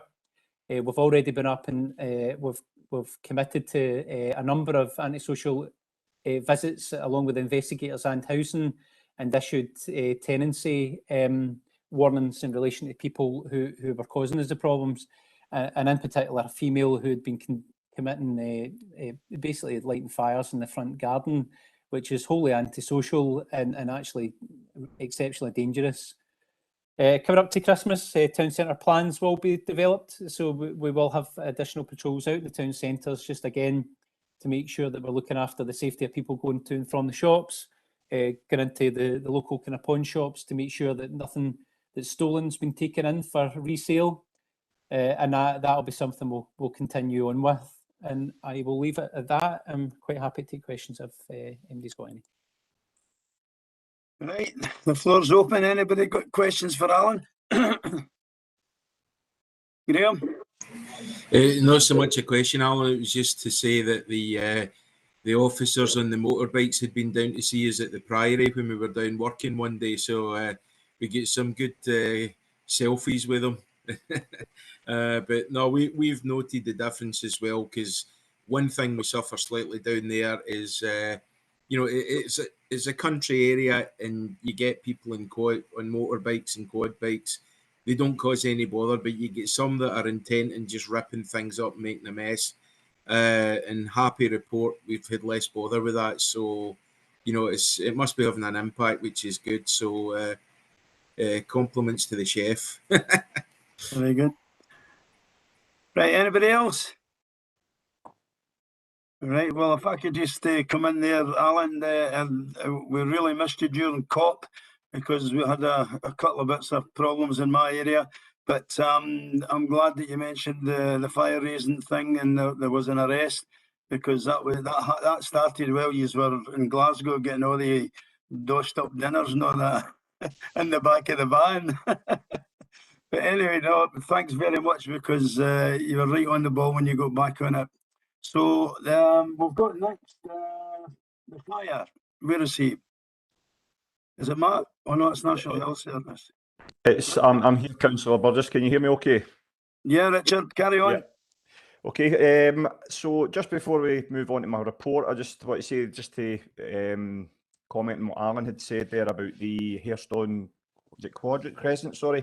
I just wanted to say thanks to his officer for bringing that to our community firefighters' attention. I know that he had contacted a community firefighter and had done a joint initiative along there with the leaflet drops and things like that to try and target that head on. So you could pass my thanks on to your officer. That would be great, Alan. Thank you. My community board paper that I've submitted was in light of the request not to go with the data-led approach, shall we say, and it was more to focus on, you know, what's current at the moment with what engagement things we're working on. And there was two main agendas since the last meeting for us, and obviously the bonfire night is a significant demand on all resources effectively, but particularly the fire service, and the confusion and kind of information, it's the lack of information out there around the new smoke detection. So we've been working hard on that. So I don't know if Ross, if you've got the capacity to bring my report up, if possible. Throw me under the bus, Ricky, thank you. Easier. If you can give me literally 20 seconds, I'll get it. Yeah, no problem.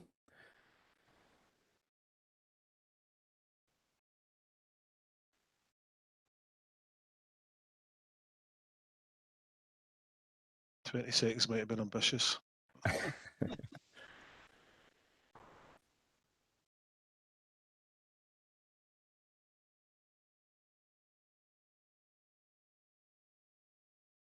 Just going to bring this up just now. Hopefully that should show on your screen okay. Yeah, that's coming up now, Ross. Yep. Let's see. So effectively, we'll start with the new link to smoke detection. As you know, it's hot topic at the moment, and our staff have received a unprecedented number of telephone calls and information requests on the new detection standards.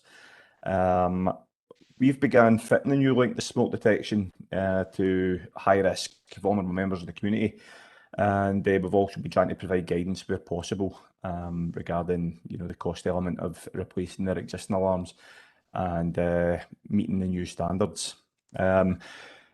As a kind of a better approach, we're trying to do it in community groups so that information starts to filter out around their network. So we'll be starting to work with community groups to give presentations on the guidance and to give options that are available to community members in an attempt to ease concerns that they may have. Going into February 22, you know, we're looking to anticipate that this is going to continue and will probably increase as the date approaches. We're going to be doing it's actually been created now. It's a elected members brief, and it will be sent out to all the elected members to share with their constituents. I think it's due to go out in about 2 weeks' time. It's kind of like aligns with our scrutiny kind of reporting meeting. Once we get that out of the way, I think the elected members brief will come out at the back of it. So in relation to the bonfire night engagement, bonfire night in North Lanarkshire was pretty positive this year, to be fair. We had prior to the bonfire night, we carried out an extensive school programme where we carried out the presentations with bonfires and fireworks safety. We directly targeted the local primary and secondary schools. This is across North Lanarkshire. It's not just in Wishaw, but obviously Wishaw featured in that. We encouraged our local crews to work in the primary schools, and we looked at our community action team to go into the secondary schools. We had some concerns around bubbles and things like that with head teachers, but we managed to kind of work around that as best we could, and we still managed to deliver these presentations to over 1,500 primary and secondary school students. In addition to our school engagement events, we worked with local partners to create contact cards. So North Lanarkshire Council were involved in that, Police Scotland, and environmental services and the like. We had contact cards created with our basically the key personnel within our respective services in order to communicate these issues. We established an uplift service along with North Lanarkshire environmental teams, where we encouraged our crews to identify areas where there was fly tipping of bonfire-related items, in the hope that we could report that into the environmental services and get that uplifted prior to, you know, the bonfires being lit. So that seemed to be quite received quite well and worked in our favour. In total, we attended 50 bonfire-related incidents on bonfire night, and of the total, there was 23 that we required to extinguish. Our kind of model is that if there is safety precautions in place with a responsible person in attendance, then we will allow them to continue with their bonfire. But if it is in danger or endangering any property or anything like that, then we will extinguish it. So 23 of the 50 we had to extinguish, and 27 we recorded as good intent calls as they were deemed to be under control and had a responsible person. So in my paper, it actually says it represents a significant increase. It doesn't, that's a typo. It's a significant decrease in our 2020 figures. And obviously we are attributing that to our engagement and partnership work that we carried out. Unfortunately, a bit of bad news that we had on bonfire night. You may have seen in the press that we had some of our crew up in Cumbernauld Community Board area attended an act of violence. Attempted a bonfire and suffered as an act of violence. With bottles were getting thrown at our firefighters. 3 firefighters suffered injuries on that occasion, and 1 required hospital treatment for a swelling to his hand. Had to get x-rayed, and thankfully he's okay. But it's obviously something that we're looking to try and stamp out going forward. And in the coming weeks, we'll look to try and get in touch with we are in touch with them already, but our Police Scotland colleagues to go and carry out some antisocial behaviour presentations up in that area. So that's really it for the kind of key engagement work that we're doing at the moment. There is ongoing things like home fire safety visits that are standalone agenda items for us, that we continue to do. If anybody's got any questions or anything that I've covered, then I'm happy to take them at the moment. Thanks for that, Richard. Questions for Richard?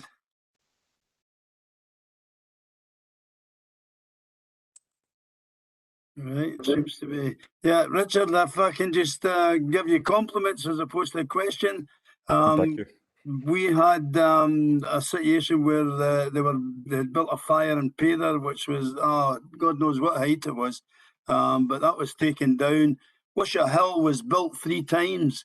So the guys at the council were getting stuff away prior to the fire, so we got some away.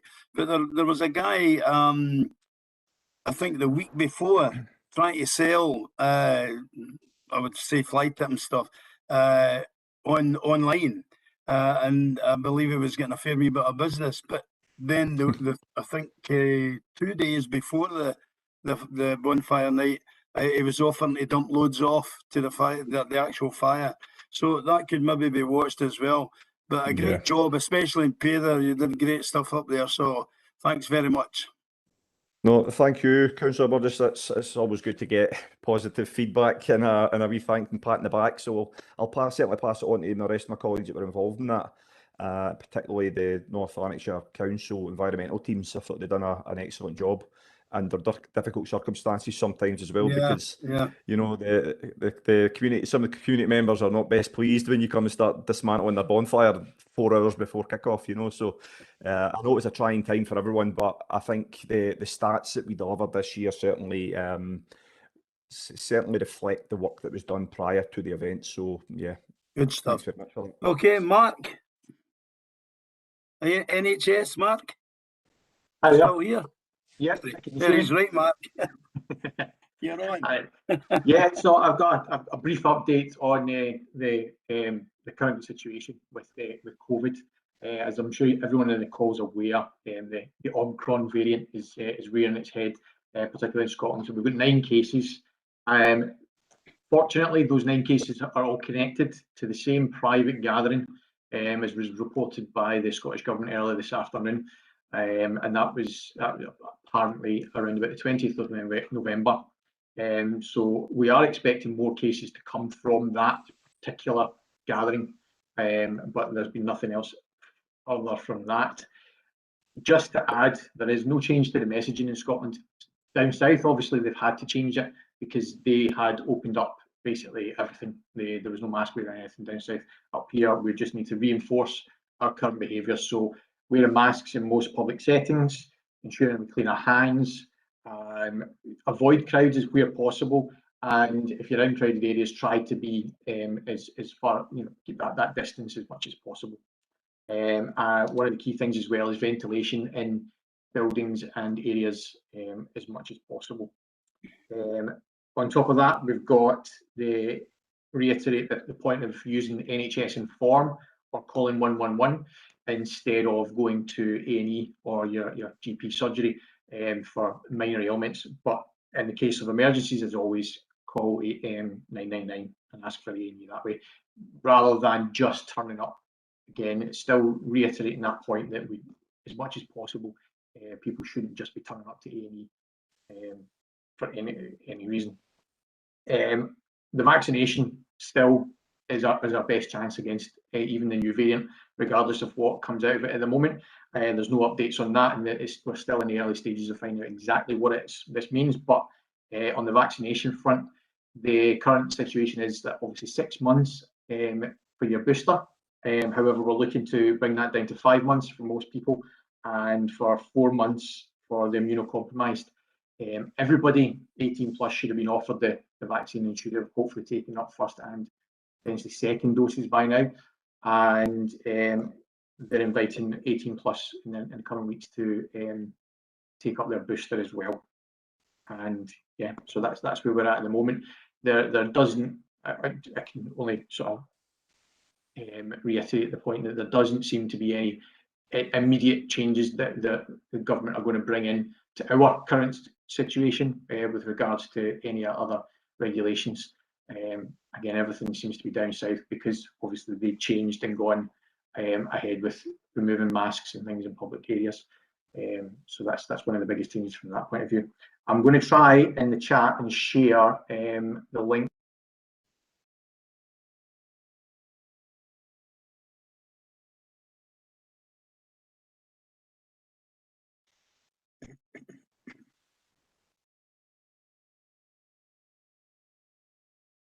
You're on mute, Mark.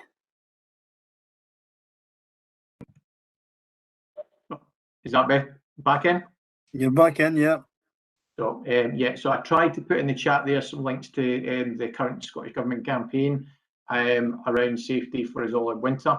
They don't seem to have gone in though. So what I can do is I can email them out. I've got them. They're in. I don't know if they're live links though. Should have been. Right. They're not live, no. No, they're not. So I can email that out in about 2 seconds if I can pass that on to Ross, and he can get it out to everybody in the group. Good stuff. Can I actually add something on about Wishaw, Mark? How, what's their situation there? How much pressure are they under at the moment? At present, the situation is the same across all A&E hospitals within Lanarkshire. It is highly pressured. Combination of the pressure from COVID itself, but also staff illness and the pressure on the staff having to recover from all that. They're doing their best and working through, and myself and the health improvement team as well are doing our best to try and support the staff as much as we can moving forward. Thank them all for us anyway. Any questions for Mark? No, they're all getting it easy tonight. If there is anything that comes, if people feel free to email me afterwards, and I can find out stuff as well. I'm very conscious that we only meet 4 times a year, and I just like to sort of say to anybody that if they have anything around the current situations or any other health issues, that my email is open to everybody to drop me a link and connect, and I can do my best to find out all the most up-to-date information for everybody.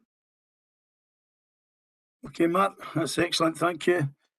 Right, Jean, it's your turn now. You've been waiting a while. I'm the least favourite. That's not very nice.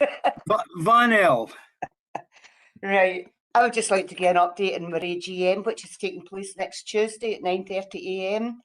That'll go on for approximately half an hour, followed by our yearly conference.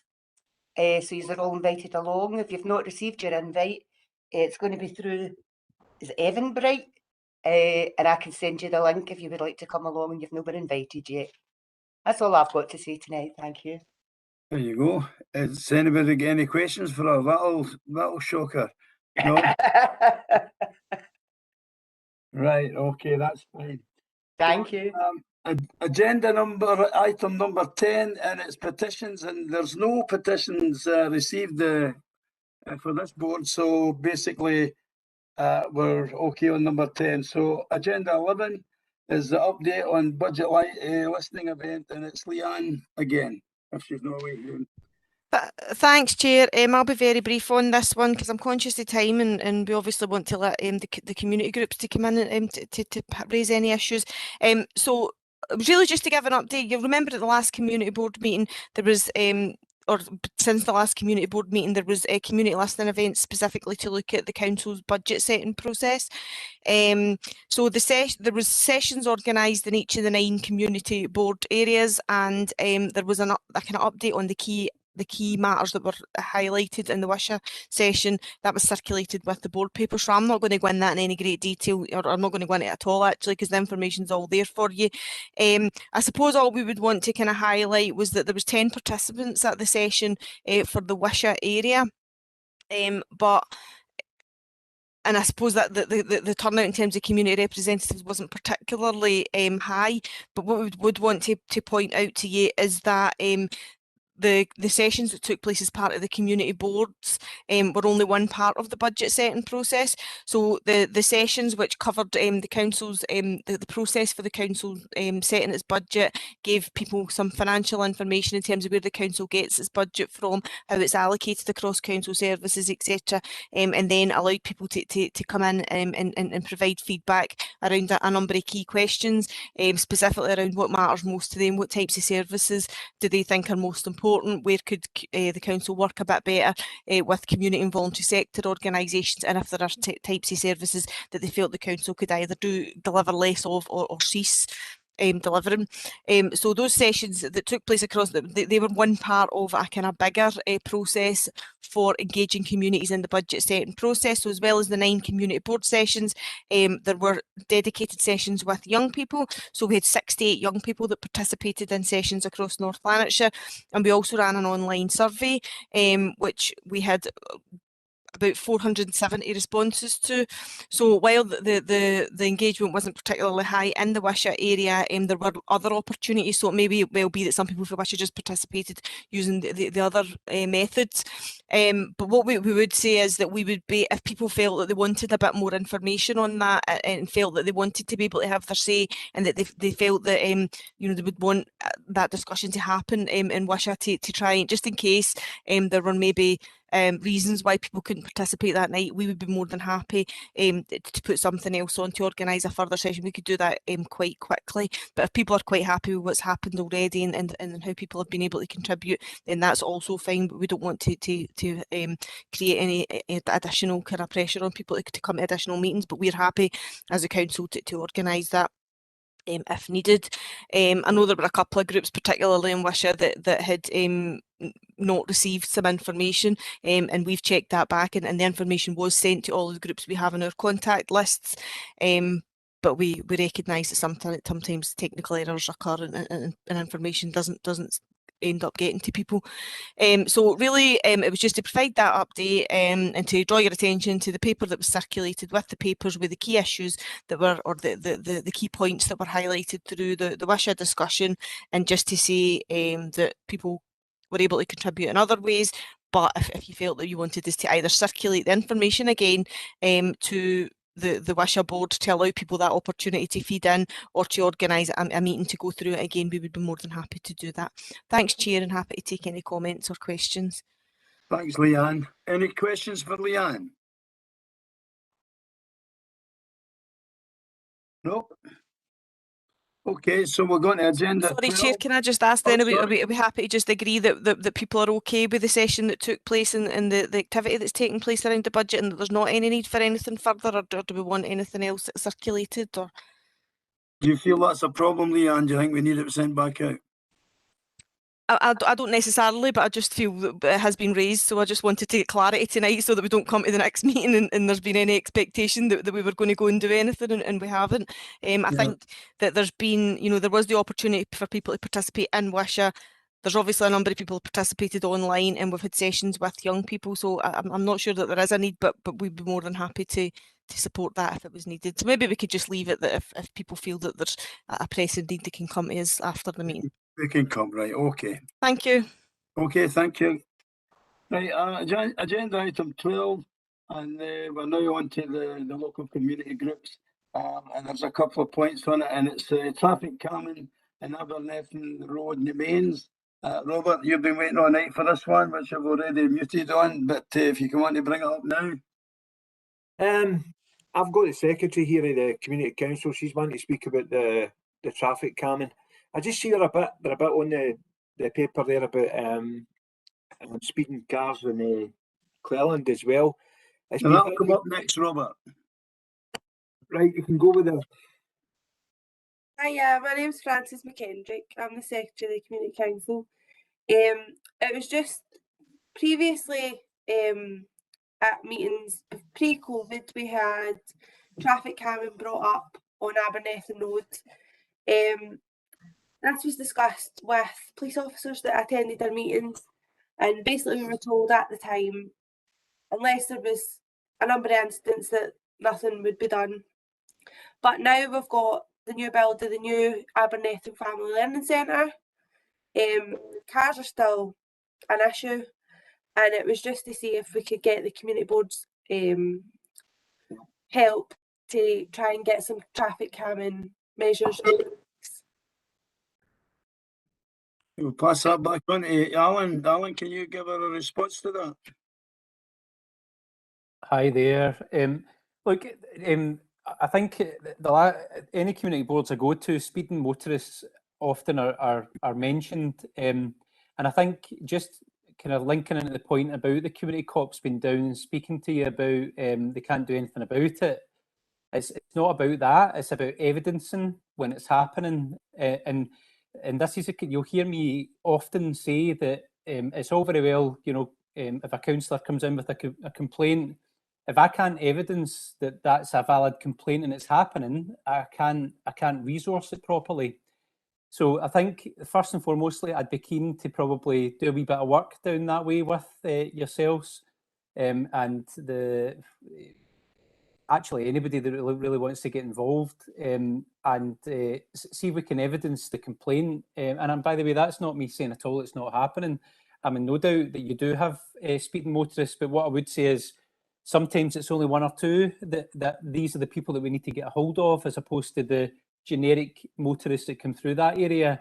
And sometimes it's as simple as that. So it's all about intelligence, understanding who the problems are, if there is a particular problem, and getting to the bottom of it that way. I've taken a wee note of that tonight to send to the community officers down that way, and we will come down with a Unipar.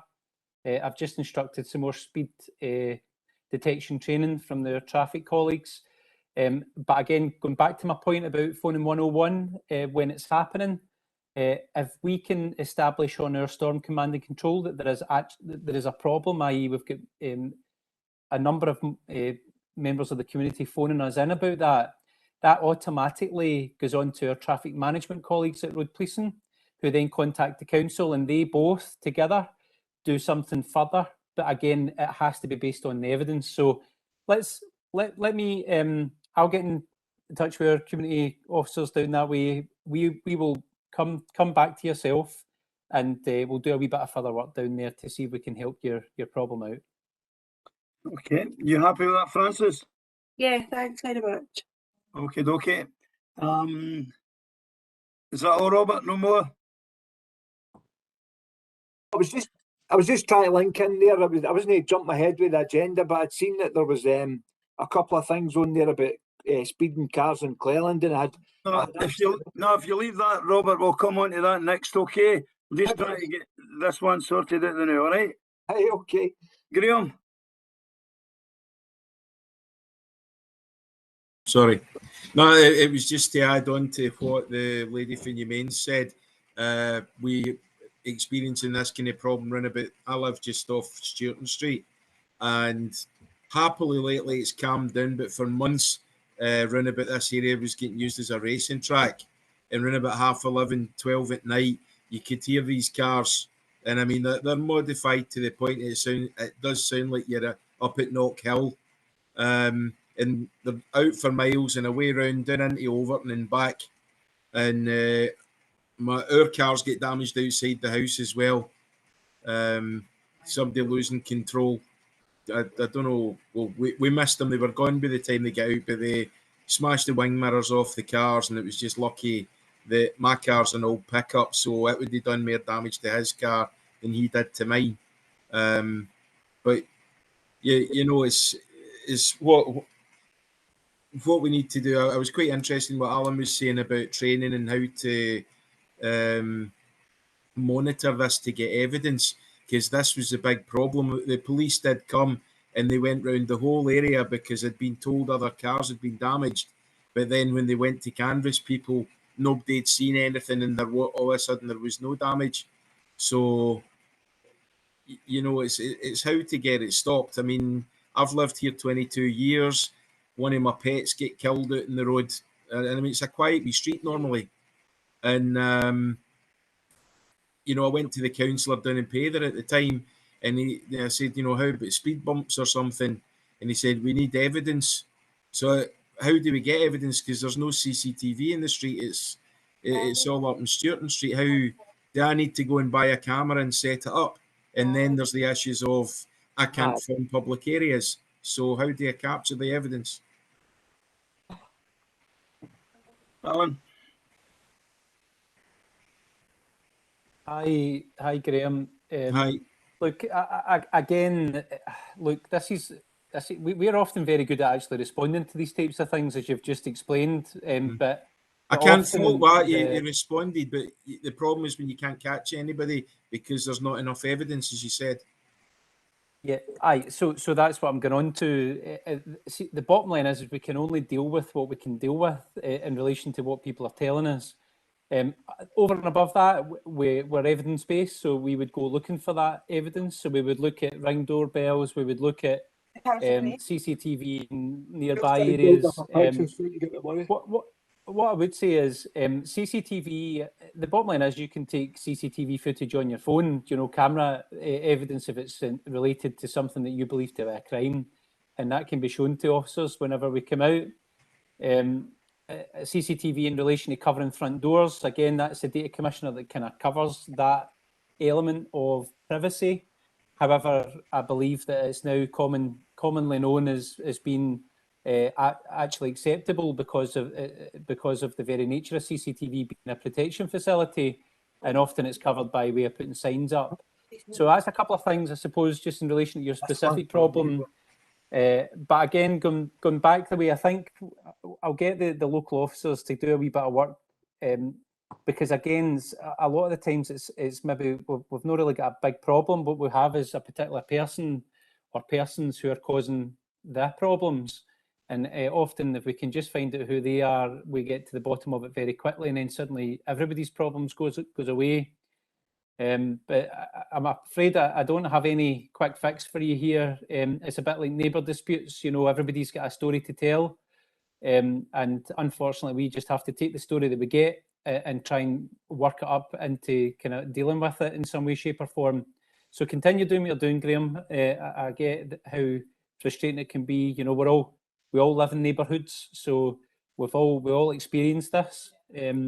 And it's just about trying to capture the evidence that you have, and maybe speak to your neighbours as well and various people within the local community, and just explain to them that we're looking to hear from them. So, you know, again, Crime Stoppers can be used for these types of complaints, or phoning 101 anonymously, and then it's logged on an incident. And again, then there's a bit of evidence there for me to take to traffic management to then progress at least maybe some calming measures, or again, to try and gain that further evidence to put further traffic control in. Right, James, I'm aware you're wanting in, but Robert, could you go on mute, please? Got you. Okay, thanks, James.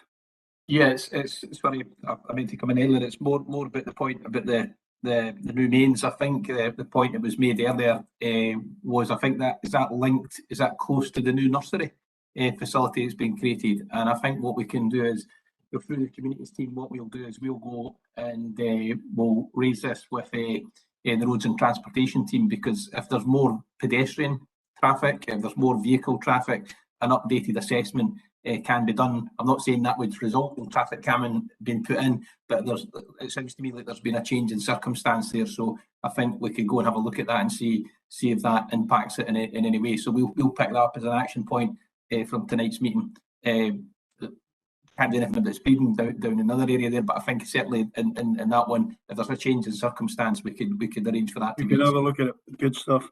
Okay, James. Can we go into the Cleland one now? Have we got someone from Cleland Community Council there? Hi, I don't know if you can hear me or not. Yes, Margot. Carry on. Okay, since the Bridge 22 was fixed, the speeding issues in Cleland have increased dramatically. And I know the police have been monitoring on the Moor Road because the cables were down there a couple of weeks ago.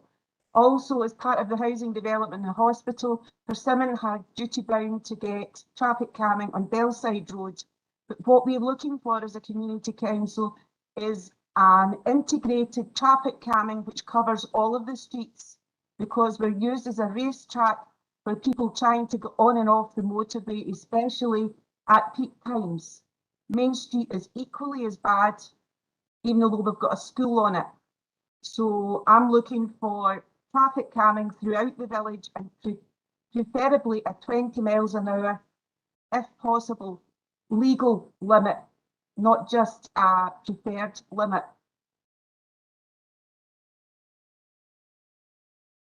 Alan? Hi, Margot, thanks for that update. I actually gave an update in relation to the villages in town. The villages the other day there, as actually Cleland, especially that main route, the 73, I believe, is that right? Yes. Is on their traffic management matrix. So they are constantly out, and they will be out for the next the coming months, doing traffic calming measures, and that includes enforcement measures in relation to any motorists coming through that area. So I think, again, we let that continue, and then we kind of get an update from traffic management on how they're actually getting on, or the road policing department within Lanarkshire. Again, it's probably two issues there, because you've got a main arterial route, really, haven't you, coming right through Motherwell, or top end of Motherwell, Wishaw into the Airdrie and kind of Coatbridge areas.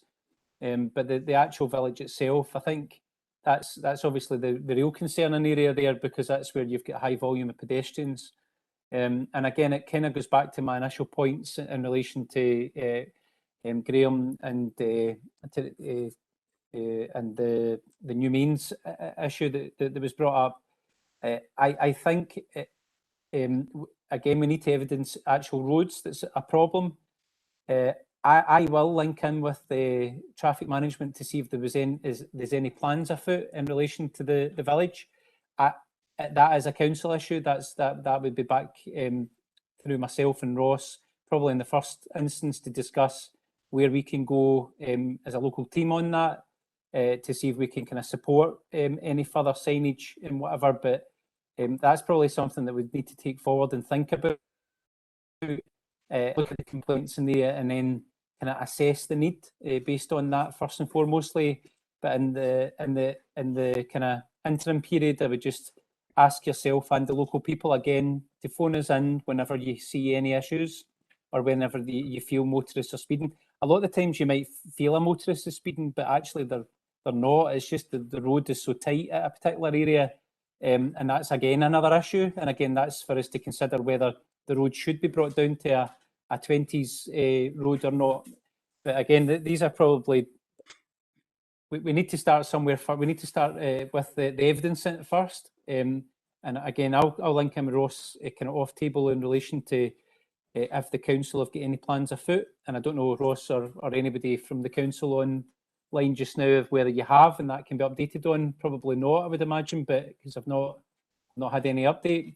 But if there is, then it would be good to hear about. And look, we'll link in off table in any case. I say off table, offline. Would it help to get a general road situation on the next agenda, Ross?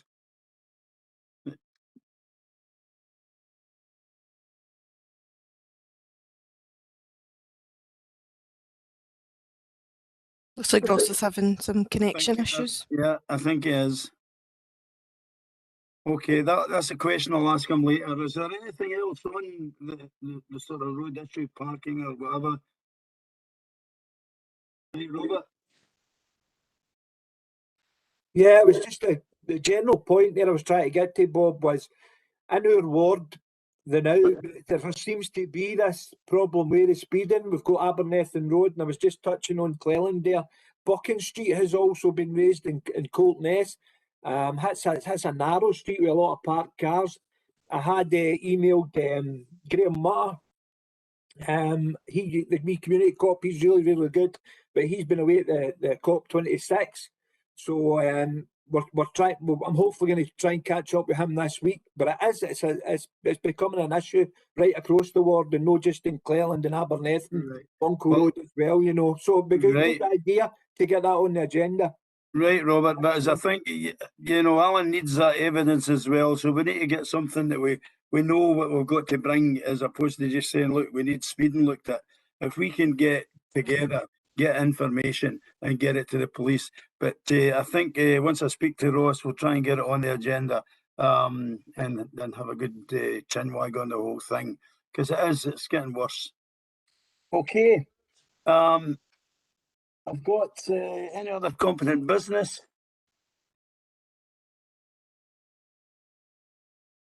No questions? Well, we can't get Ross anyway, I don't think. Okay, could I bring one in for the police, Alan? Do you hear me okay, Alan? Yep. I thought everybody had died. We're going to have Christmas and a whole load of new electric scooters coming on the scene. What's the legal situation with these scooters? I've been reading horrendous stories. In fact, one of a death, hospitalizations, broken legs, broken arms. So, where are we going to be going with this if they really get, hundreds of them per se in Wishaw? I think unless they change the law, there is certain legalities around about them. So there is, if it's hired, I believe that they can be used. However, we don't have anywhere, and not to my knowledge. And please jump in and let me know if there is. Certainly not in Wishaw and Motherwell that I know of. Essentially, they're vehicles on the road, and if someone's using one of these vehicles on the road, they must have a license, insurance, and all the necessary documentation for a vehicle to be on the road. So there is a wee bit of work afoot. We'll put some work out on, or some detail and education out in social media, as we've done previously, and we'll just continue to advise as per the current kind of guidance on it. I don't know, I've certainly not seen anything recently in relation to any plans to change that. But you're right, Councillor, they're really dangerous. If anybody's ever been anywhere near one as they go by you at speed, you'll know what I mean. They're really quick. They can go up to about 30 miles an hour. So they are quite dangerous.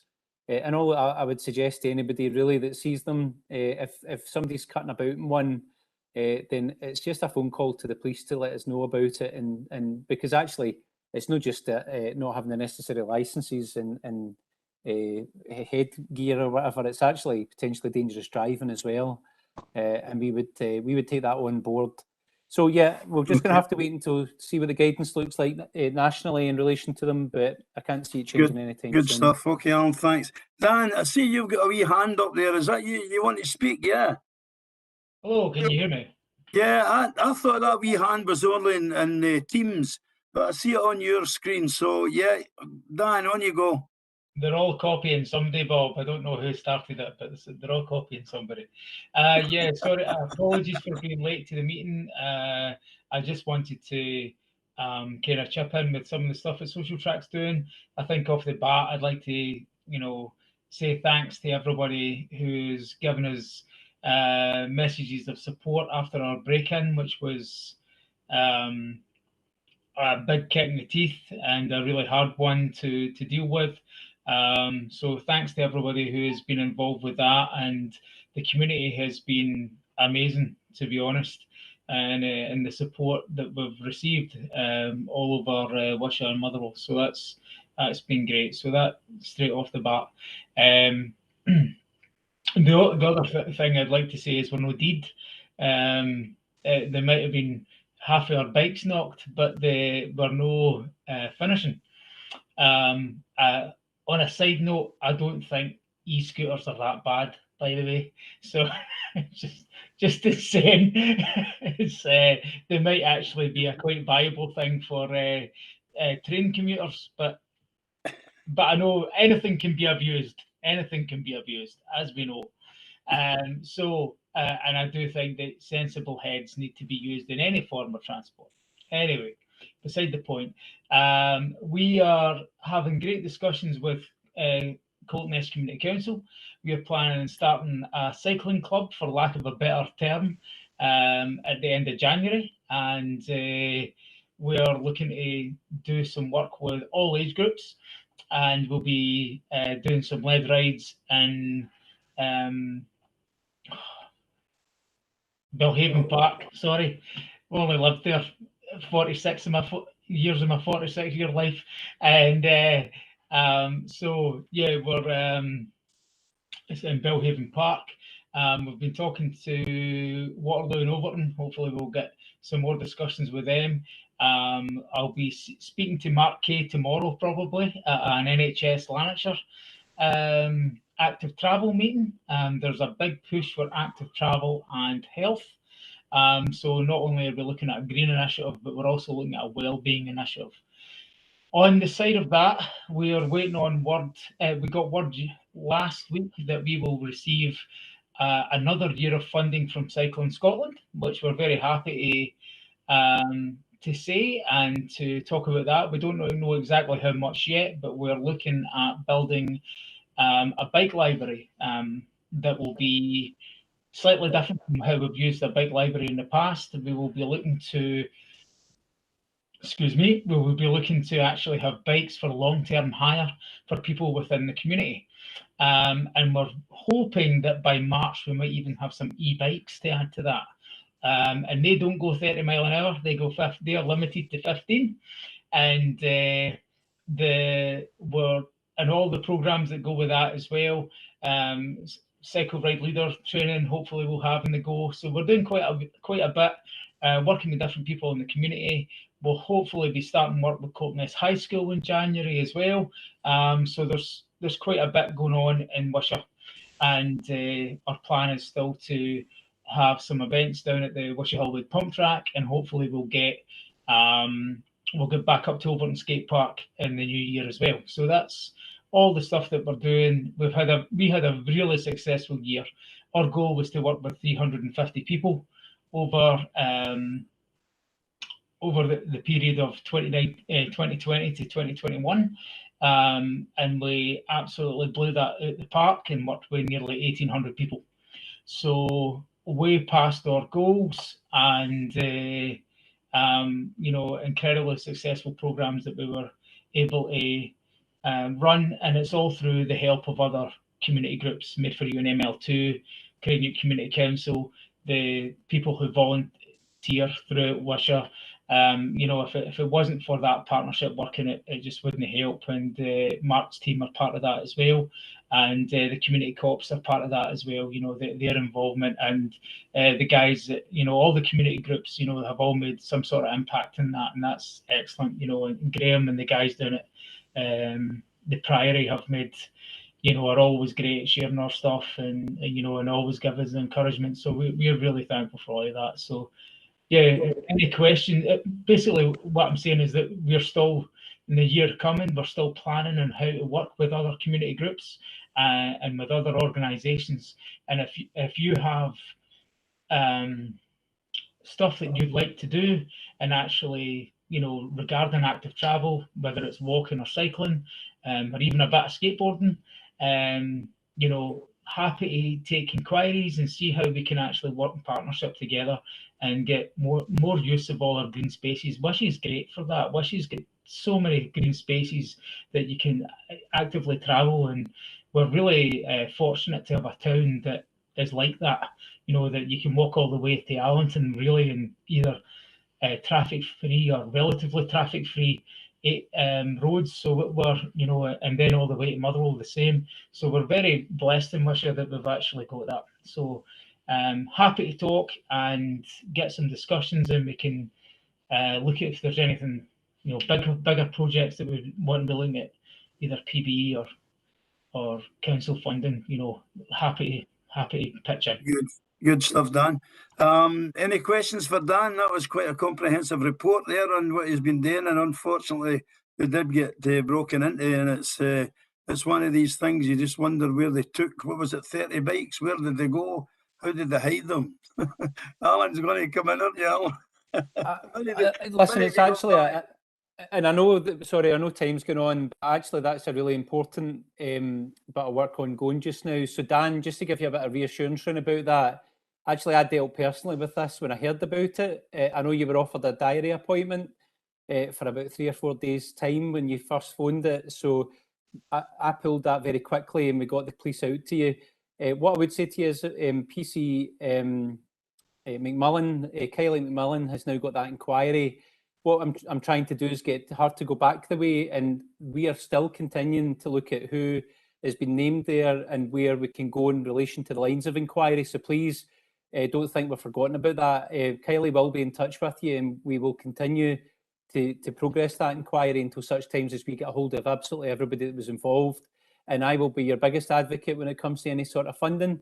So because of some of the work that my guys have done with you.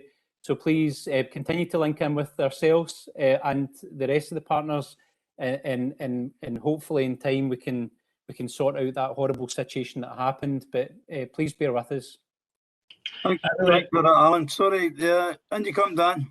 I just want to say thanks for that, and you know, some of you will know that we've had offers to work all over the world. We really have. I don't just say that as, you know, trying to boast or anything like that. And when this happened, you know, I'm a Wishaw Hill laddie. I was brought up on Heathery Road, and when this happened, and I know exactly who's done it. And it's when I heard that, and I knew it was somebody from Wishaw Hill, I was like, you know what, we're moving to Maryhill, you know, because we've asked to work in Maryhill for years, and I was like, that's it, we're moving. And then, but the reaction from some of the people that I really didn't expect a reaction from at all, who got messages to me saying, you know, this is beyond the score, you know. Some, you know, the scary people of Wishaw, you know, said to me, this is beyond the score. This is these laddies have stepped over the line. And I thought, when these guys who, you know, barely know me, have took it this so much to heart that they've no stole for you, they've stole for the Waynes. And that's how so many people have took this. And it is, I mean, it's the majority of those bikes have been stolen. They're the bikes that we use, you know, either in schools or at the pump track. It's no, or at Overton Skate Park. It's no, my bike was stole. But, you know, that's just me. But you're talking hundreds of Waynes now who don't have a bike to ride, you know, and people are no happy about that. You know, they're really no happy about that. And that really encouraged me to keep going and to keep doing what people want.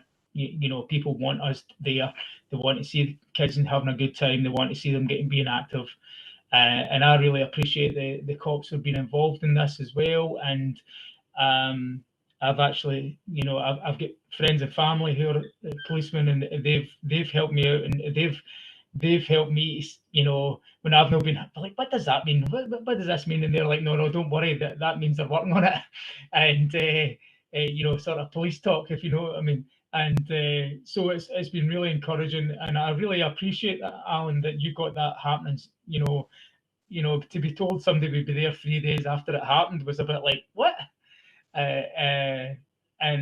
I really appreciated that you get somebody there pretty quick, and I know that I think there was a couple of councillors that got in touch with you as well. So I'm really thankful for them getting involved, and I appreciate all that. Okay, not you, Graham. Oh, Dan. Right, Graham, were you on then? No? You're on mute, Graham. Sorry, what, just the Priory? They've not No, really... well, you're going to ask about the Priory. No, I thought you were going to say something to Dan. But have you got No, a question? my hand's no up, Dan. I see and I speak to Dan pretty regularly. Good. So, have you got a question about the Priory?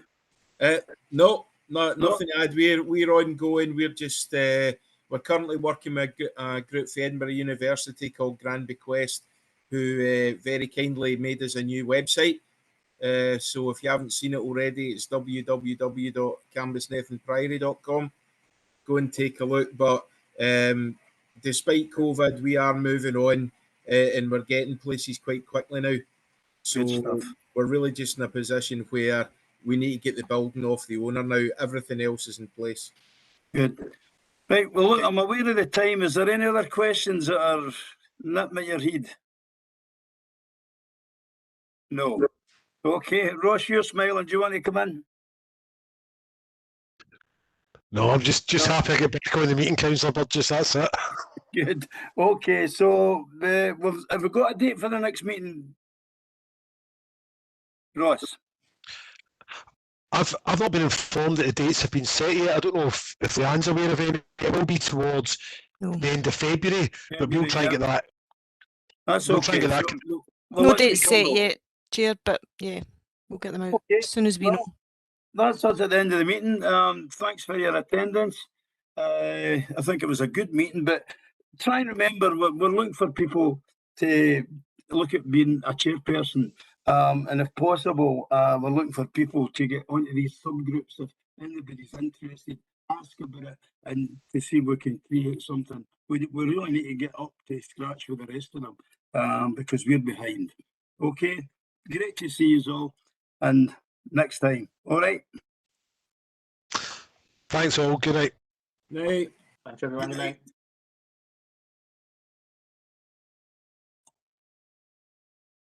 That's